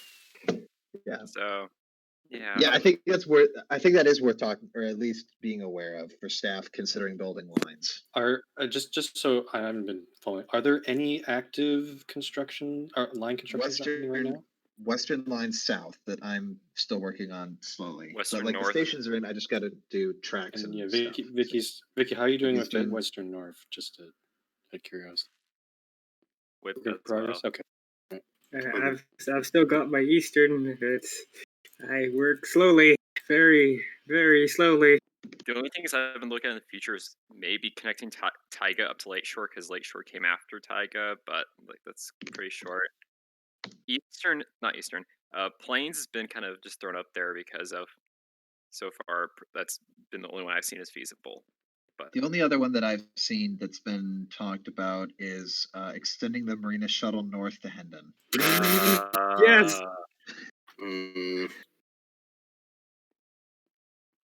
Not approved. Will never be approved. That? No, hang on, AP. Think about it. It actually makes sense. You go north, you sign it XM. I can see. Okay, but then you have a lot of development anyway. New Phoenix. If you can get permissions for New Phoenix. Yeah. That's not possible. There was a fire at the Marina Shuttle a year ago. Yeah, that was if you think you can kill the Marina Shuttle that easily, ooh. No, the Marina Shuttle is not dying at all. The Marina Shuttle is alive and well. It's all the best features of a cockroach. It's small, hard to kill, doesn't have a head, and I'm pretty sure it scares people. Can someone with the trustee meeting notes please bring them to me? Wait, you mean we weren't in the trustee meeting? Thank you. Okay, I got them. Oh, and unrelated, but hi, Bat. What? Don't ask. Just get. Okay, let me read the trustee meeting notes. For those who are new or forget how this works, if you have a question, please. So if you have a question, there's two ways to do it. So you can either post the text of your question in the meeting live channel, or ask to be unmuted. Either way, if you have a question that you would like, please ping me in your message so it's very easy for me to find your question. So now is the time to start posting questions in them. While you guys are writing your questions, I will read the trustee meeting notes. I also have an announcement from Wipeout. Wipeout is asking for if there are a couple more people who are able to sign up for Assassins, as the Assassins cast is down by a couple of people. Assassins will be happening at 7 p.m. UTC tomorrow. So basically same time that the GSM started, but tomorrow. So if you're able to participate or want to know more, please contact Wipeout 111 for details on Assassins. Wait, AP, We're not there accepting wasn't any wording on an extension on the A12. It was a bypass. Like if you look at, you had the map. The A12 had. I thought that we approved the extension already at a previous thing, if there was an extension. Because the wording here was just a bypass. Okay, can someone go dig that up while I read the trustee meeting notes? Oh God, why? Never mind. I know why. It's because we've been doing this for years and we're clearly all tired. Okay, the trustee meeting notes are as follows. Joe Biden is nominated for trustee. Frumple is now head trustee. Bargain Bin Admin is nominated for trustee. Switch the server to Hannah Montana Linux. Promote the Pacific Ocean to head owner. Kim Jong-un is nominated for trustee. Promote Tux the Penguin to owner. Promote Chief Vazex to owner. Promote Eris the Eagle to admin and make him the guest rights coordinator. Vladimir Putin is nominated for moderator. Promote Migwin's microwave to moderator. Promote Puffy OpenBSD to moderator. Pi, why are you submitting all of these Linux distributions or made up Linux distributions? Promote Puffy OpenBSD to moderator. Recognize SpaceX as a valid transport company. Recognize _Pi as the head of Cake. Make the birds follow instructions at Central City Airport. World edit the entirety of Gemstride Melodia Airfield, which has the code of Golf Sierra Mike to GSM Town. Cancel gravity on the server. Ban hyperloops on the server. Wireless mice are now referred to as hamsters. Merge the red, blue, yellow, green, orange lines into the western, northern, southern, eastern, and Mesa lines respectively via multiverse portal. Ban ad mod owners from the trustee meeting. Blame Chief for every second you breathe. Make Rio Guitar Freaks the MRT mascot. Alex Trebek and Sean Connery were great.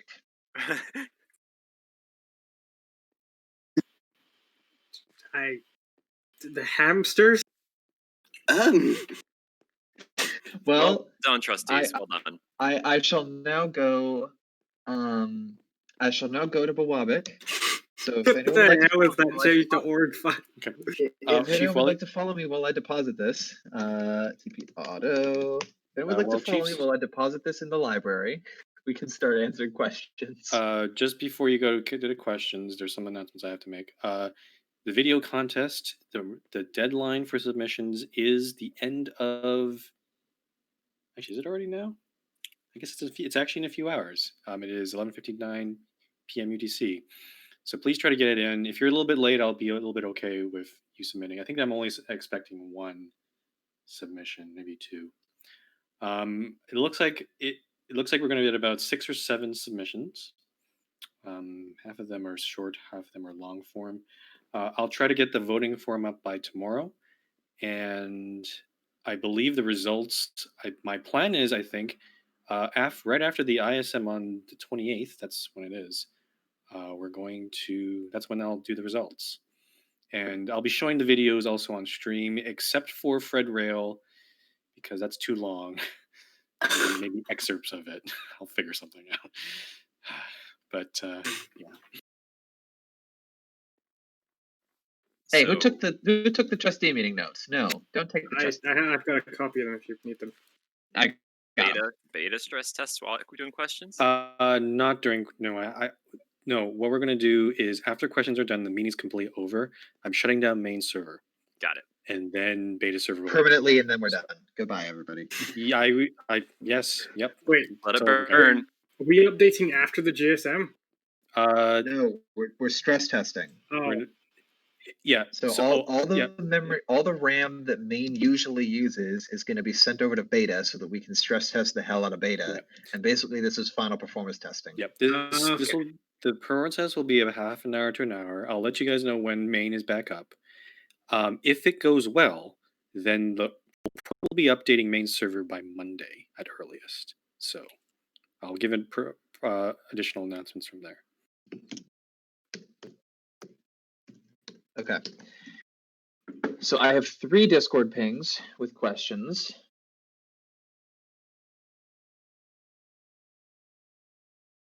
So let's see if I can actually find them. Cody's we've answered. Fred's we've answered. Beta is not online yet. I'll let you know when it's online. Aria, the main server will be shutting down for an hour or two with all the RAM being used in the beta test of 1.16.4. It's probably just no longer than an hour, like half an hour. Yeah, sorry. Like, go eat dinner. If you need to, like, while we're doing this, if you don't want to be involved, like, go eat. I do actually have a question. Assuming this test goes well, when do you think the timeline for an update will be? I just said that Monday. Oh, Monday, sorry. Really well Monday. Cody, beta server's not online yet. I will let you guys know when it's online. So just hold your horses. If you want to be involved, just chill. Now we're just doing questions. Stop paying me to turn on beta.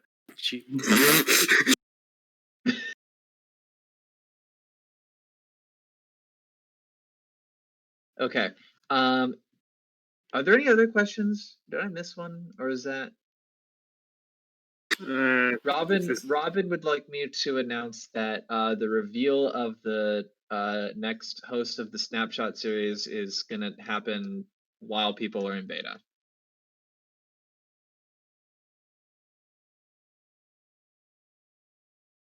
Here's a question for all of you guys. Which of the, unless you're the people who are involved, and you know which one, and you know who you are can you guess which trustee motions I bribed people to submit? I'll let you guys come to Boabic and read the notes and guess which ones, and then PM me.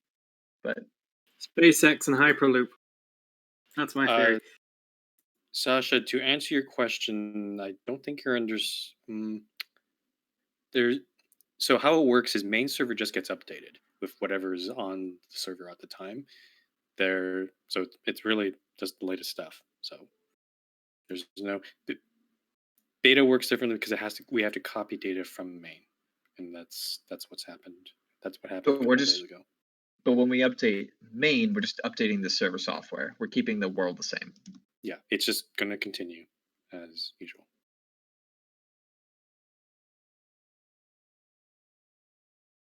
Cody, we're not done yet. Cody, this is probably a bad time to ask for world. It's because I'm going to shut down main pretty soon. Wipe out? Don't. What kind of freaking box is that? Right. I'm going to make my own announcement here. In terms of with the CC revamp project, I'll very shortly be linking a spreadsheet. I hope people don't grief it. If I do, but yes. So what is there is a building reference. I've put a map in. Building owner. And what the purpose is and whether it's complete, incomplete. I've got 4 categories there. AP, I'm not sure if I recommend that because do you remember what happened with our place? Wasn't there a spreadsheet like that before and people kept moving things in this? Fair. I don't know if this is a good idea. AP, you can make it view only, and then as you, then you have to get people's emails. Yeah. So last call for questions, guys. This is last call for questions. Kitty was just checking. I think Kitty might have one, maybe. No, I think just. Kitty was just Fred asking. says his questions aren't being read. Fred, that's because we're not taking silly questions right now. Noah, I don't know what you just said, but I don't think that's the question either. I don't think Noah's in here. Okay. That's it. Oh, no. We're not taking silly. Okay, the fact that the chat has devolved into silly questions means we're done. So we're done. Thanks, everybody. Enjoy your beta test. Enjoy your beta test. I gotta run do something else for a bit, so I gotta deal with a few things, so I'm probably not gonna be. I'm probably gonna go. I'm probably gonna go watch the 8-Bit Drummer. Ciao, folks. I'll stick around for beta. Okay, if you're participating in beta test, you should probably stick around on this Discord channel because I will provide instructions on how this works. Oh yeah,